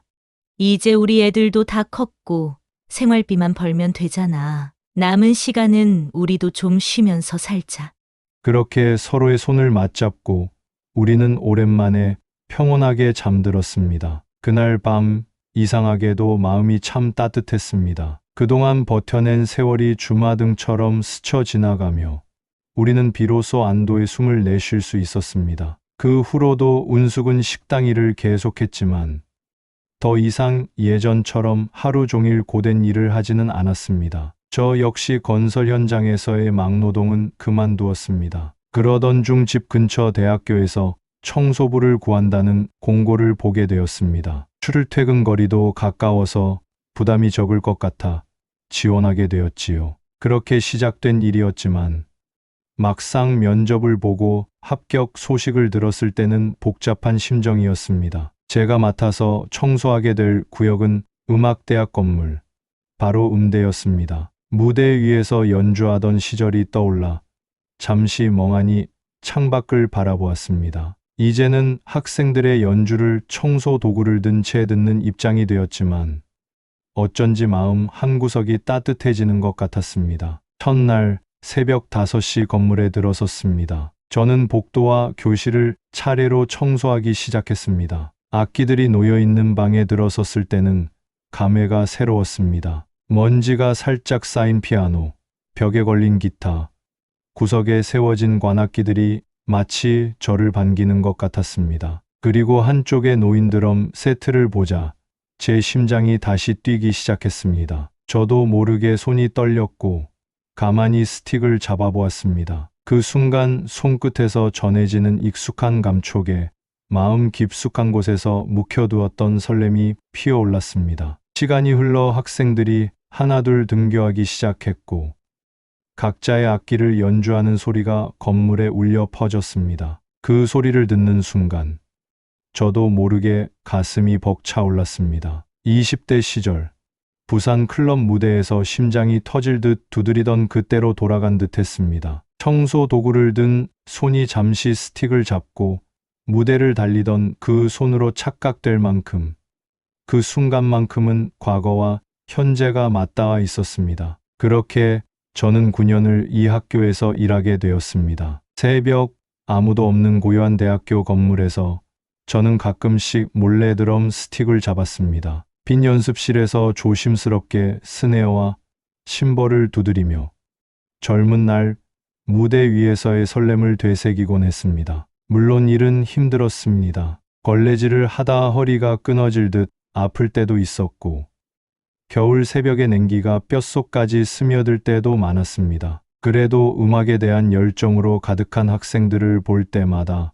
마음 깊숙한 곳에서 뜨거운 무언가가 올라왔습니다. 때론 부럽기도 했지만 그들의 연습하는 모습을 지켜보는 것만으로도 제게는 큰 기쁨이 되었습니다. 그리고 그 아이들 속에서 제 젊은 날의 꿈과 열정을 다시금 발견하곤 했습니다. 아마도 그래서 저는 이 일을 계속할 수 있었던 것 같습니다. 민우를 만난 건 2022년. 제가 69살이었을 때였습니다. 그날도 여느 때처럼 복도를 쓸고 있었습니다. 이른 아침 연습실 문틈으로 들려오는 드럼 소리에 자연스럽게 발걸음이 멈췄습니다. 규칙적이지만 어딘가 서툰 그 리듬. 문을 살짝 열어보니 한 학생이 땀에 젖어가며 드럼을 두드리고 있었습니다. 스틱을 쥔 손이 떨리고 있었고 표정에는 좌절감이 묻어났습니다. 한참을 바라보다가 문득 청소 도구를 내려놓고 그에게 다가가 말을 건넸습니다. 학생, 너무 힘주지 말고 손에 힘을 좀 빼봐. 학생은 놀란 눈으로 저를 쳐다봤습니다. 저는 빗자루를 내려놓고 드럼 스틱을 집어들었습니다. 이렇게 말이야. 가볍게 드럼 위를 두드려 보였습니다. 제가 연주를 시작하자 그의 눈빛이 달라졌습니다. 놀라움과 호기심이 섞인 표정이었지요. 그게 민우였습니다. 그 친구를 보면서 20살 때의 제 모습이 떠올랐지요. 같은 꿈을 꾸던 그 시절이 생각났습니다. 드럼을 두드리는 방식, 리듬을 이해하는 태도, 모든 것이 저를 떠올리게 했습니다. 그날 이후 민우와 저는 조금씩 이야기를 나누게 되었고 함께 연습실에 남아 드럼을 두드리기 시작했습니다. 집에 와서 은숙에게 민우 이야기를 했습니다. 제가 민우 이야기를 할 때 눈빛이 반짝이는 것 같다고 은숙이 웃으며 말했습니다. 그러면서 그녀도 자연스럽게 예시를 떠올렸습니다. 정말 옛날 오빠 드럼 치는 모습은 멋있었어. 그때 내가 한눈에 반했잖아. 은희 언니만 아니었으면 내가 먼저 고백했을지도 몰라. 장난스럽게 웃어 보였지만 그 말 속엔 세월이 지나도 변치 않는 애정과 아련한 추억이 묻어 있었습니다. 저도 그때의 제 모습이 떠올라 마음이 뭉클했습니다. 젊은 날 무대 위에서 온몸으로 리듬을 두드리며 빛났던 그 순간들이 마치 어제 일처럼 생생하게 되살아났습니다. 서로 바라보며 우리는 오랜만에 함께 웃었습니다. 우리 삶에 음악이 있었기에 고단한 시간 속에서도 이런 미소를 나눌 수 있었던 것이겠지요. 새벽에 시작하는 저의 일을 알았는지 민우는 아침 일찍 드럼 연습실에서 저를 기다리고 있었습니다. 제가 연습실 청소를 하려고 문을 열고 들어서자 의자에 앉아있던 민우가 급히 일어나며 활짝 웃었습니다. 할아버지, 안녕하세요. 깜짝 놀란 저는 걸음을 멈추고 민우를 바라보았습니다. 이 시간에 웬일이냐? 그러자 민우는 머뭇거리더니 이내 눈빛을 반짝이며 말했습니다. 드럼 좀 가르쳐 주실 수 없을까요? 저 진짜 열심히 할 자신 있습니다. 저는 순간 당황했지만 그의 간절한 눈빛에 마음이 흔들렸습니다. 스틱을 쥐던 제 젊은 날이 겹쳐 보이는 것 같았습니다. 그 순간 나는 생각했습니다. 내가 무슨 드럼을 가르칠 자격이 있나? 젊은 시절의 날카로운 감각도 빠른 손놀림도 이제는 많이 둔해진 지 오래였습니다. 그래서 저는 조심스럽게 말했습니다. 민우야, 나는 이제 늙었고 예전 같지 않다. 가르친다고 해도 내 기대에 못 미칠지도 몰라. 그러나 민우는 고개를 세차게 저으며 말했습니다. 아닙니다. 할아버지, 저는 기술만 배우고 싶은 게 아니에요. 할아버지가 걸어온 그 시간, 그 이야기를 듣고 싶어요. 제게는 그게 더 소중해요. 제발 부탁드립니다. 그렇게 민우는 포기하지 않았습니다. 매일 아침 제가 연습실 문을 열 때면 그곳엔 언제나 민우가 있었습니다. 때로는 추운 새벽, 때로는 비가 내리는 날에도 그는 늘 그 자리에서 저를 기다렸습니다. 그 모습에 결국 제 마음도 조금씩 열리기 시작했습니다. 저는 민우에게 제가 가진 모든 드럼 기술을 전수해 주기로 마음먹었습니다. 그렇게 민우와 저는 매일 아침 일찍 연습실에서 만났습니다. 처음에는 기본 스틱 잡는 법부터 시작했습니다. 손목에 힘을 빼고 자연스럽게 스틱이 튕기도록 하는 연습을 함께 했습니다. 힘을 주면 안 돼. 드럼은 손이 아니라 심장으로 치는 거야. 내 심장이 뛰는 리듬에 맞춰봐. 민우는 제 말을 듣고 여러 번 반복하며 익숙해지려 노력했습니다. 기초 스트로크가 익숙해지자 기본 리듬 패턴을 가르쳤습니다. 심플한 8비트부터 시작해 점점 복잡한 리듬으로 넘어갔습니다. 자, 이제 하이햇은 일정하게 가고 스네어는 둘째 박에 들어가고 그래, 바로 그거야. 민우가 제 박자를 따라올 때마다 저는 손뼉을 치며 격려했습니다. 때론 실수할 때도 있었지만 저는 늘 말했습니다. 괜찮아. 음악은 실수 속에서도 흘러가는 거야. 멈추지 말고 계속 가는 거다. 조금 익숙해진 후에는 제가 과거 클럽에서 연주했던 캐러밴의 드럼, 브러쉬, 테크닉과 재즈 필인을 알려주었습니다. 민우는 어려워하면서도 눈을 반짝이며 따라했습니다. 점점 그의 손놀림이 자연스러워지고 드럼 세트와 하나가 되어가는 모습이 보였습니다. 그렇게 몇 달이 지나자 민우는 드럼 앞에서 점점 자신감을 갖게 되었습니다. 제가 연주했던 리듬을 스스로 변주해 보기도 하고 새로운 박자를 만들어내기도 했습니다. 저는 민우의 성장을 보며 감회가 새로웠습니다. 이 아이는 내가 못다 이룬 꿈을 이어갈지도 모르겠구나. 그런 생각에 가슴이 벅차오르곤 했습니다. 그렇게 매일 아침, 비록 짧은 시간이지만 1년 동안 민우와 저는 변함없이 연습실에서 드럼 스틱을 잡았습니다. 연습을 마치고 땀을 닦으며 마주 앉아 나누는 대화 속에서 저는 민우의 이야기를 자연스럽게 듣게 되었습니다. 음악을 좋아하게 된 계기, 집안 사정, 장래에 대한 고민들, 젊은 시절의 저와 닮아 있는 그의 모습에 자주 마음이 울컥하곤 했습니다. 어느 날 민우는 환한 얼굴로 저를 찾아와 기쁜 소식을 전했습니다. 할아버지, 저 대학로에 있는 재즈바에서 정기적으로 연주하게 됐어요. 두 눈이 반짝이는 민우의 모습을 보니 제 가슴도 덩달아 뛰었습니다. 정말 잘 됐다. 고생한 보람이 있구나. 축하한다.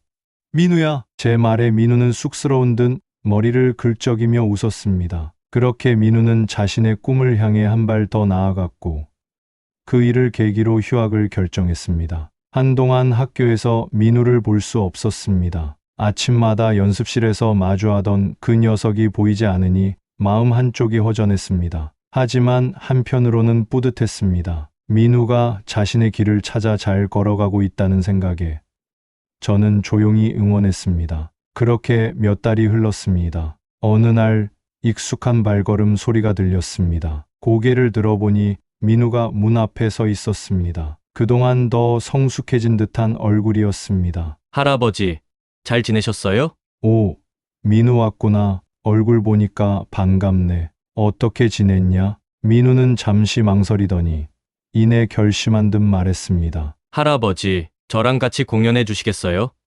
저 혼자서는 안 될 것 같아요. 할아버지와 함께 무대에 서고 싶습니다. 순간 가슴이 뜨거워졌습니다. 젊은 시절 무대에 올랐던 기억들이 떠올랐습니다. 저는 잠시 말을 잇지 못하다가 천천히 고개를 끄덕였습니다. 그래, 함께 해보자. 그렇게 저는 민우가 일하는 재즈바에서 공연을 하게 되었습니다. 정말 얼마 만의 공연인지 다시 무대에 설 수 있는 날이 오리라고는 제 생에 생각하지 못했습니다. 저는 너무 떨렸습니다. 민우는 제 손을 꼭 잡으며 말했습니다. 할아버지, 괜찮으세요?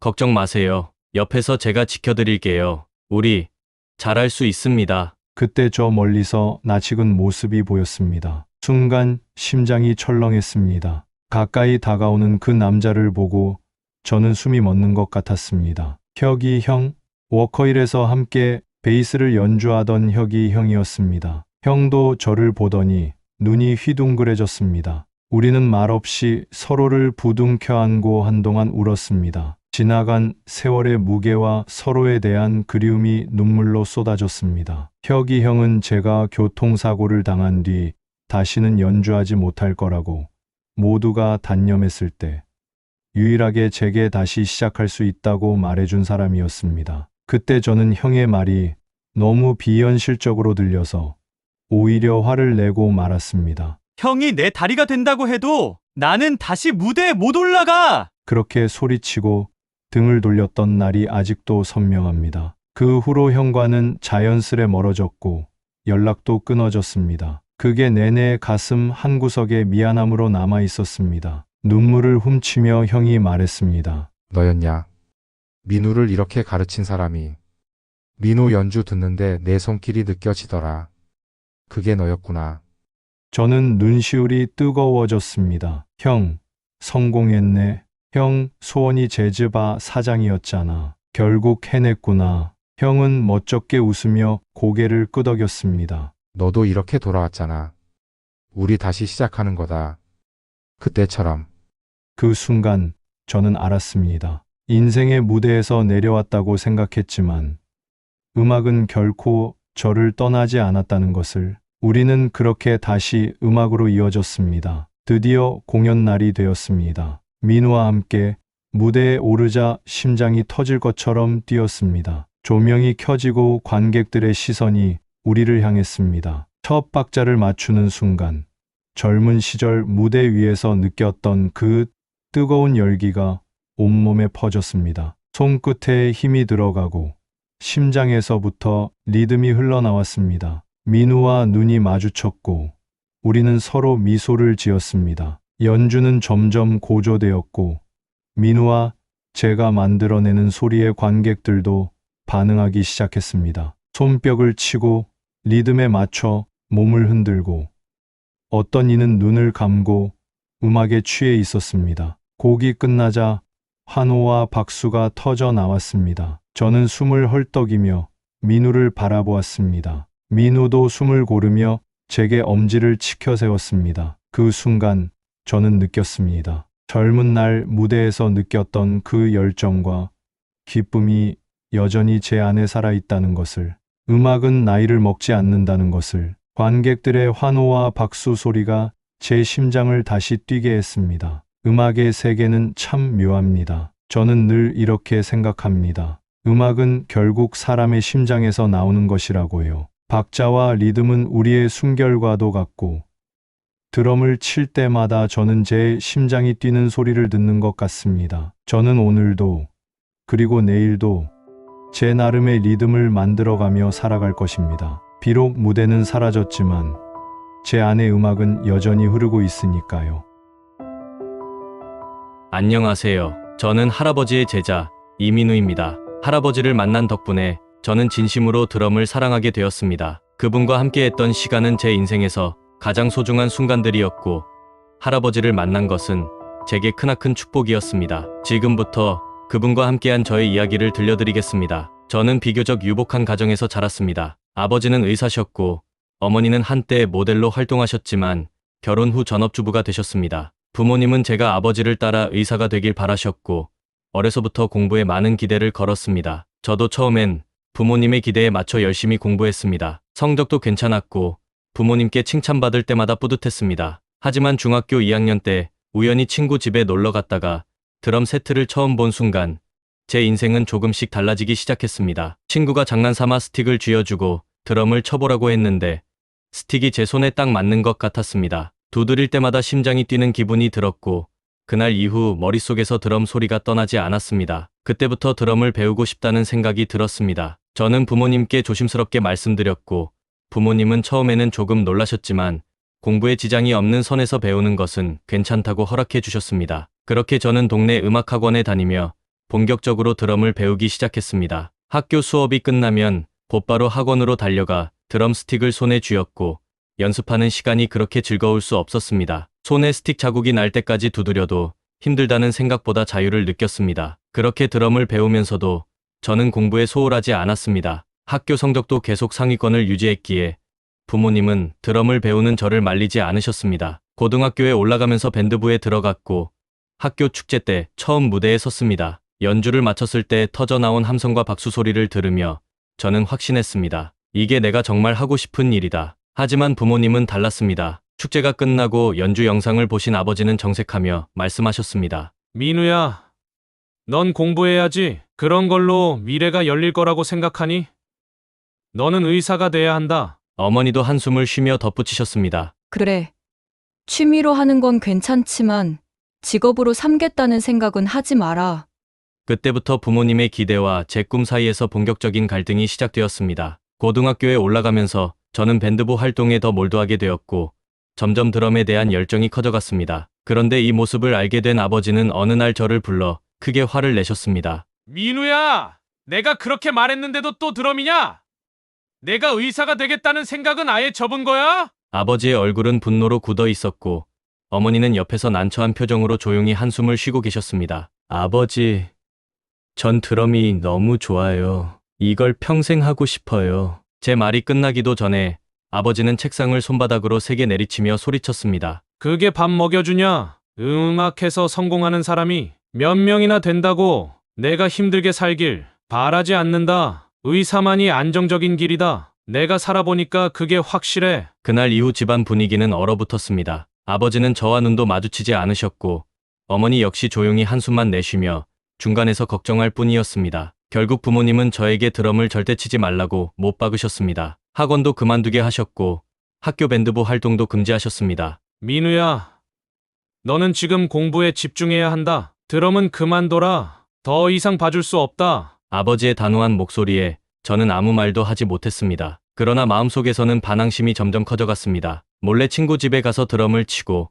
학교에서도 쉬는 시간마다 연습실에 숨어서 두드렸습니다. 집에서는 부모님과 말도 잘 하지 않았고 아버지와는 얼굴을 마주치기조차 피했습니다. 저녁 식사 자리에서도 서로 말 한마디 없이 밥만 먹고 일어나는 날들이 이어졌습니다. 왜 이렇게까지 하시는 거예요? 저는 정말 드럼이 좋아요. 언젠가 참지 못하고 터뜨린 제 말에 아버지는 더욱 화가 나셨고 저는 방문을 세게 닫고 방에 틀어박혔습니다. 그날 밤 베개에 얼굴을 묻고 조용히 울었습니다. 그렇게 하루하루가 지날수록 제 반항심은 점점 더 커졌고 부모님과의 갈등도 깊어졌습니다. 학교에 가지 않는 날도 많아졌고 성적은 바닥을 치기 시작했습니다. 예전에는 항상 상위권이었던 제가 중간고사에서 반에서 거의 꼴찌를 하게 되자 아버지는 더욱 실망하셨고 저에 대한 불신과 분노는 더욱 커졌습니다. 집에서는 말도 점점 더 줄어들었고 아버지와의 사이는 회복하기 어려울 만큼 멀어졌습니다. 그렇게 방황하는 저를 지켜보던 어머니는 어느 날 밤 제 방으로 조용히 들어오셨습니다. 민우야, 아버지 마음도 이해해라. 내가 힘들게 사는 걸 원하지 않으셔서 그러시는 거야. 어머니는 제 손을 꼭 잡고 말씀하셨습니다. 눈가에 맺힌 눈물을 애써 감추려 하셨지만 떨리는 목소리에서 속마음이 느껴졌습니다. 하지만 엄마는 내가 이렇게 힘들어하는 것도 마음이 아프다. 내가 진심으로 원하는 일이면 내 길을 한번 가봐라. 내가 아버지를 설득해 볼게.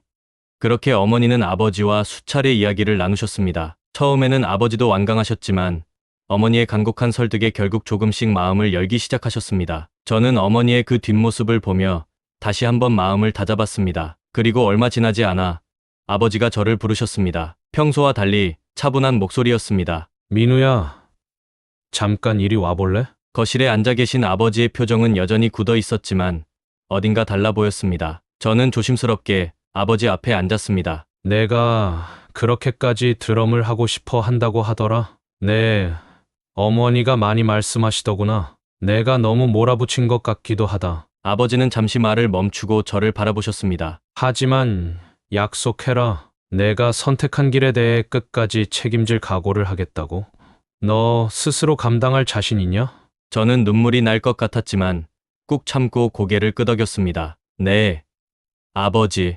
어떤 일이 있어도 제가 책임지겠습니다. 후회하지 않을 겁니다. 아버지는 한숨을 길게 내쉬며 고개를 끄덕이셨습니다.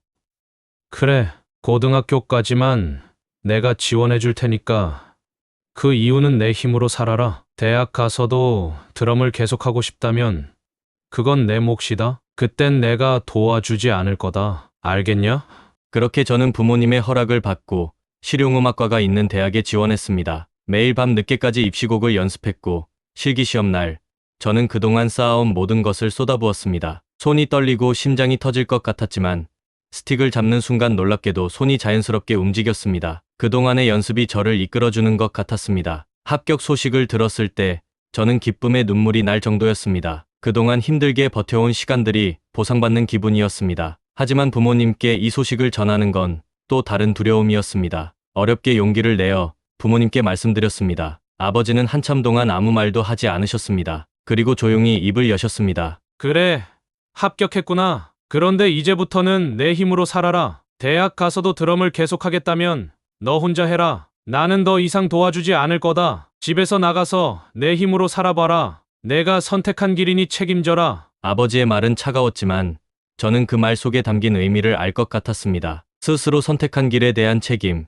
그리고 부모님의 실망과 걱정이 모두 담겨 있었습니다. 저는 막막했지만 어떻게 혼자 살아가야 하나 계획을 세워보았습니다. 우선 기숙사 신청을 했고 생활비와 학비를 마련하기 위해 대학에 들어가기 전부터 일을 구하기로 결심했습니다. 패스트푸드점에서 아르바이트를 시작했고 주말에는 물류센터에서 박스를 나르며 땀을 흘렸습니다. 처음 해보는 일들이라 서툴렀고 몸은 고되었지만 돈을 벌어야 한다는 생각에 이를 악물었습니다. 퇴근 후 그런 저를 보고 어머니는 조용히 저를 불렀습니다. 어머니는 제가 다니는 대학교 근처에 오피스텔을 샀다고 하셨습니다. 아버지 몰래 어머니는 자신이 모델을 하기로 마음먹고 서울로 올라와서 고생한 생활을 이야기하시면서 아버지 몰래 저를 위해서 준비하셨다고 하셨습니다. 살 곳만 있어도 덜 고생한다고 하시면서 어머니는 제게 집을 마련해 주셨습니다. 그렇게 저는 대학에 가게 되었습니다. 대학에 들어와서도 저는 학업에 충실하려고 노력했습니다. 수업을 빠지지 않고 들었고 과제에도 성실히 임했습니다. 하지만 제 마음속에는 늘 드럼이 있었습니다. 강의가 끝나면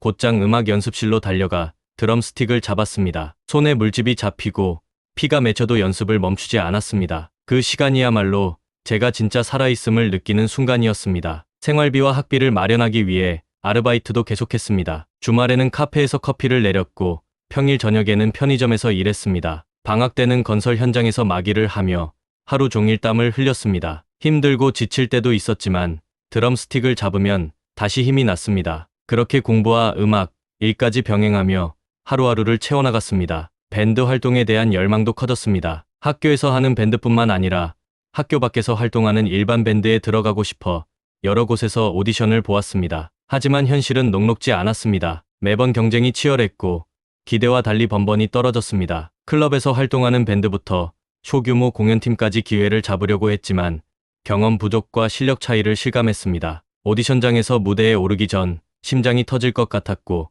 연주를 마치고 내려올 때면 늘 부족함이 느껴졌습니다. 그때마다 자존심이 상했고 자신의 한계를 절감하며 더욱 연습에 몰두했습니다. 떨어질 때마다 좌절했지만 포기하지 않았습니다. 그날은 학교에 놓고 온 물건이 있어 아침 일찍 학교에 갔습니다. 캠퍼스는 아직 한산했고 음악관 복도를 지나는데 어디선가 드럼 소리가 들려왔습니다. 저 소리는 브러쉬로 살짝 쓸어내듯 시작된 하이햇 심벌의 섬세한 울림, 그리고 킥드럼의 깊이 있는 둔탁한 소리가 새벽의 고요를 채우고 있었습니다. 16비트로 이어지는 스네어 드럼의 터치는 마치 50년대 빌리지 벵가드의 재즈클럽에서 들리는 것 같았습니다. 부드럽지만 강렬한, 오래되었지만 새로운, 묘한 매력이 담긴 연주였습니다. 저는 소리를 따라 음악관 지하로 내려갔습니다. 소리는 점점 선명해졌고 이제는 All the things you are의 멜로디가 드럼의 리듬 속에 숨어 있는 것이 들렸습니다. 연습실 문을 열었는데 저는 믿을 수 없는 광경을 목격했습니다. 연주하고 계신 분은 다름 아닌 매일 학교를 청소하시는 김 할아버지였습니다. 할아버지의 손끝에서 피어나는 리듬은 마치 살아있는 생명체처럼 춤을 추고 있었습니다. 브러쉬가 심벌을 쓸어내릴 때마다 재즈의 향기가 피어올랐고 스네어 드럼을 두드릴 때마다 50년 전 뉴욕의 공기가 실내를 감쌌습니다. 특히 놀라웠던 것은 할아버지의 왼손이었습니다. 독립적인 리듬을 만들어내는 왼손의 움직임은 마치 거장 엘빈 존스를 보는 것 같았습니다. 저는 넋을 잃고 바라보다가 할아버지와 눈이 마주쳤습니다. 문소리에 놀란 할아버지는 깜짝 놀라며 연주를 멈추셨습니다. 순간 당황한 듯한 표정을 지으시더니 미안하다는 듯 고개를 숙이며 말했습니다. 아이고, 미안하네. 할아버지는 허리를 굽히며 서둘러 자리를 뜨려 하셨습니다. 아니에요. 괜찮습니다. 저는 급히 말렸지만 할아버지는 연습실 문을 열고 조용히 나가셨습니다. 그 후 저는 그날 이후로도 계속해서 할아버지의 연주가 머릿속에서 떠나지 않았습니다. 그 섬세하면서도 깊이 있는 리듬, 마치 시간과 공간을 초월한 듯한 그 소리가 자꾸만 귓가를 맴돌았습니다. 결국 저는 마음을 먹고 다시 한번 할아버지를 찾아가기로 결심했습니다. 몇 날 며칠 고민 끝에 저는 할아버지의 일과를 유심히 살피게 되었습니다. 새벽 일찍부터 학교 구석구석을 청소하시고 아침 시간이 되면 잠시 쉬는 시간이 있다는 것을 알게 되었습니다. 저는 그 시간을 노려 아침 일찍 할아버지를 찾아가기로 했습니다. 이른 아침 할아버지가 복도 청소를 마치고 한숨 돌리는 모습을 발견한 저는 용기를 내어 다가갔습니다. 할아버지, 안녕하세요. 저번에 연습실에서 연주하시던 모습 배웠는데요. 혹시 드럼 좀 가르쳐 주실 수 있을까요?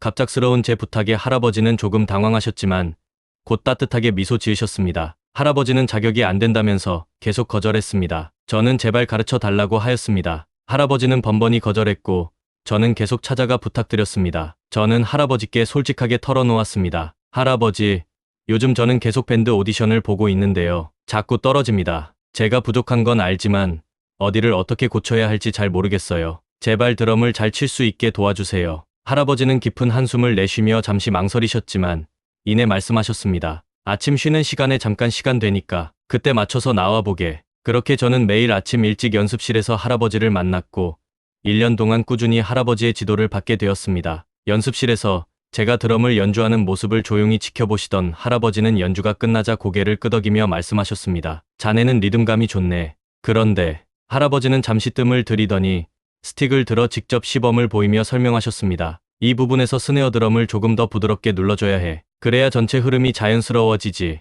또 다른 부분에서는 킥드럼 타이밍에 대해 조언해 주셨습니다. 자네가 너무 앞서가려는 경향이 있어. 리듬은 사람 심장 박동처럼 자연스러워야 해. 몸이 먼저 느끼고 손이 따라가야지. 할아버지의 조언은 단순한 기술적인 지적이 아니었습니다. 그 안에는 오랜 세월 무대에서 얻은 경험과 삶의 깊이가 배어 있었습니다. 저는 스틱을 다시 잡고 할아버지의 가르침을 떠올리며 연습을 이어갔습니다. 작은 변화였지만 연주 소리는 확연히 달라졌습니다. 더 따뜻해지고 더 자연스러워졌습니다. 제가 처음으로 드럼과 하나가 된 것 같은 기분이 들었습니다. 그날 이후 저는 매일 아침 스틱을 잡기 전 가만히 눈을 감고 심장 소리에 귀 기울였습니다. 둥, 둥. 그 박동에 맞춰 킥드럼을 밟았고 손끝에 힘을 빼고 자연스럽게 스틱을 쥐었죠. 처음엔 서툴렀지만 어느 날 문득 제 몸과 드럼이 하나로 맞아떨어지는 순간이 왔습니다. 처음으로 드럼과 하나가 된 것 같은 기분이 들었습니다. 그 순간 드럼이 더 이상 악기가 아니라 내 몸의 일부처럼 느껴졌습니다. 나는 연주자가 아니라 음악 그 자체가 된 것 같았습니다. 그날 이후 연습실을 나설 때마다 내 심장은 리듬을 새기고 있었고 나는 비로소 내가 걷는 길이 어둡지만은 않다는 걸 알게 되었습니다. 심장 박동에 귀 기울이며 연습하는 시간은 점점 제게 가장 소중한 시간이 되었습니다. 숨을 고르고 심장이 두근거리는 박자에 맞춰 킥드럼을 밟는 순간 제 온몸이 리듬과 하나가 되어갔습니다. 어색했던 손끝이 점점 자연스러워지며 음악이 제 몸을 타고 흐르는 것 같았습니다. 그렇게 할아버지는 아침 쉬는 시간에 제 드럼 연습을 봐주셨고 저는 매일 아침마다 연습실에서 할아버지와 시간을 보냈습니다. 할아버지가 퇴근하실 때까지 기다렸다가 함께 따뜻한 차 한 잔을 나누며 음악 이야기, 인생 이야기를 들었습니다. 그렇게 1년이 흘러가면서 드럼 스틱을 잡는 제 손끝도 달라졌고 제 마음속엔 할아버지와의 시간이 가장 소중한 추억으로 새겨졌습니다. 드디어 그날이 왔습니다. 제가 그렇게 들어가고 싶었던 대학로 재즈바 밴드의 오디션 날이었습니다. 드럼 앞에 앉은 저는 잠시 눈을 감았습니다. 블루스를 연주하겠습니다. 제가 편곡한 버전입니다. 심사위원들이 고개를 끄덕였습니다. 브러쉬로 시작되는 부드러운 인트로. 할아버지가 가르쳐준 대로 심벌즈를 마치 바다 물결처럼 쓸어내렸습니다. 68박자의 블루스가 흐르기 시작했습니다. 첫 네 마디는 전통적인 재즈 워킹 패턴으로 시작했습니다. 그리고 왼손의 독립적인 리듬이 멜로디를 타기 시작했습니다. 할아버지가 즐겨 구사하던 엘빈 존스 스타일의 폴리리듬. 하지만 거기에 저만의 현대적 해석을 더했습니다. 중간 부분에서는 4분의 3과 8분의 6을 오가는 타임 필링. 심사위원들의 눈이 커졌습니다. 마지막 솔로 섹션. 할아버지가 늘 강조하던 이야기하는 드럼이 시작되었습니다. 첫 번째 코러스는 어머니와 아버지의 반대와 갈등, 그리고 가족의 아픔을 표현했습니다. 무거운 킥드럼과 긴장감 있는 스네어의 터치로 그 시절을 되새겼습니다. 두 번째 코러스는 좌절과 희망이 교차했습니다. 빠른 16분음표의 연타 속에 숨겨진 여유, 제 삶에 치열했던 시간들을 담았습니다. 마지막 코러스는 할아버지와의 만남, 브러쉬의 부드러운 터치가 다시 돌아왔습니다. 이번엔 더 깊어진 울림으로 할아버지와 함께한 1년의 시간이 고스란히 녹아 있었습니다. 연주가 끝났습니다. 잠시 침묵이 흘렀습니다. 그리고 심사위원들이 박수를 치기 시작했습니다. 그렇게 저는 밴드 멤버가 되었습니다. 그 소식을 듣자마자 가장 먼저 떠오른 사람은 할아버지였습니다. 저는 곧장 할아버지를 찾아가 이 소식을 전했습니다. 할아버지, 붙었습니다. 저 밴드 멤버가 되었어요. 할아버지는 조용히 미소 지으시더니 제 어깨를 두드리며 말씀하셨습니다. 잘했다. 민우야, 내가 해낼 줄 알았다. 그렇게 저는 정식 멤버가 되었고 좋아하는 음악을 하며 생계를 이어갈 수 있게 되었습니다. 어느 날 리더 형이 특별한 공연을 제안했습니다. 이번에 좀 색다른 무대를 만들어보자. 드럼을 2대 놓고 드럼이 중심이 되는 연주를 하면 어떨까? 그 말을 듣는 순간 저는 자연스럽게 할아버지를 떠올렸습니다. 할아버지와 함께했던 아침 연습 시간, 그리고 그분이 보여주셨던 깊이 있는 연주가 떠올랐습니다. 망설이지 않고 리더 형에게 조심스럽게 이야기했습니다. 형, 사실 제게 드럼을 가르쳐 주신 분이 계신데요. 학교 청소하시는 할아버지세요. 정말 대단하신 분이에요. 그분과 함께 무대에 서보고 싶습니다. 리더 형은 잠시 생각하더니 미소를 지으며 흔쾌히 허락했습니다. 좋지. 그분과 같이 해보자. 재밌겠는데? 저는 할아버지를 찾아가 무대에 함께 서달라는 제안을 드렸습니다. 할아버지, 이번에 밴드에서 드럼 듀엣 공연을 기획하게 되었는데요. 혹시 저와 함께 무대에 서주실 수 있을까요? 할아버지는 처음엔 난감한 표정을 지으셨습니다. 내가 이제 나이도 많고 자격이 되겠나? 민우야, 나는 그냥 내가 잘 되길 바라는 사람일 뿐이지 무대에 설 사람은 아니다. 하지만 저는 포기하지 않고 간절히 말씀드렸습니다. 할아버지, 제가 오늘 이 자리까지 올 수 있었던 건 다 할아버지 덕분이에요. 할아버지와 함께한 그 아침 시간들이 없었다면 저는 여기에 없었을 거예요. 제 꿈이 이루어지는 무대에 할아버지와 함께 서고 싶습니다. 꼭 부탁드릴게요. 할아버지는 한참 동안 말없이 저를 바라보셨습니다. 그리고는 깊은 한숨과 함께 미소를 지으시며 말씀하셨습니다. 그래, 민우야. 그렇다면 한번 해보자. 우리 같이 만들어 보자. 좋은 무대를. 그렇게 할아버지와 함께하는 공연 준비가 시작되었습니다. 우리는 아침 연습 시간에 맞춰 무대에서 함께 선 모습을 상상하며 연습에 매진했습니다. 드디어 공연 당일, 대학로 재즈바는 사람들로 가득 찼고 무대 위에는 2대의 드럼이 나란히 놓여 있었습니다. 저는 긴장됐지만 옆에 계신 할아버지를 보며 마음이 안정되었습니다. 공연이 시작되었습니다. 첫 곡의 도입부는 조용히 시작되었지만 점점 고조되며 2 드럼이 서로 주고받는 즉흥 연주로 이어졌습니다. 할아버지의 연주는 여전히 깊이가 있었고 저와의 호흡은 완벽했습니다. 드럼 스틱이 공기를 가르며 내는 소리, 심벌즈가 울리는 여운, 베이스 드럼의 둔탁한 울림까지 모든 것이 조화를 이루고 있었습니다. 관객들은 점점 흥분했고 마지막 연주가 끝났을 때 뜨거운 환호성과 박수가 쏟아졌습니다. 저도 모르게 할아버지와 눈이 마주쳤고 우리는 서로 미소를 지었습니다. 그날의 공연은 단순한 연주가 아니었습니다. 제게는 드럼을 가르쳐주신 스승과 함께한 무대였고 할아버지께는 오랜 시간 묵혀두었던 열정을 다시 불태울 수 있었던 시간이었습니다. 그 공연 이후 저는 비로소 깨달았습니다. 할아버지와의 시간은 단순히 드럼, 기술을 배우는 것이 아니었습니다. 그분과 함께한 아침 시간들은 제게 음악을 대하는 마음가짐, 그리고 인생을 살아가는 태도를 가르쳐 주셨습니다. 리듬은 박자가 아니라 마음에서 나와야 한다는 말, 드럼스틱이 아니라 심장으로 연주해야 한다는 말이 이제야 제대로 이해되었습니다. 저는 할아버지를 통해 진정으로 음악을 사랑하게 되었습니다. 드럼을 두드리는 매 순간이 행복이었고 청소 도구와 함께했던 그 창고가 제겐 최고의 연습실이었음을 깨달았습니다. 저는 그곳에서 음악뿐 아니라 사람과 삶을 배웠습니다. 그때부터 제 연주는 달라졌습니다. 박자를 맞추는 손보다 사람을 이해하는 마음이 먼저 움직이기 시작했습니다. 할아버지는 제게 스승이자 인생의 길잡이였습니다. 그리고 이제 저는 그분이 제 연주와 마음속에 영원히 함께하고 있다는 것을 느낍니다.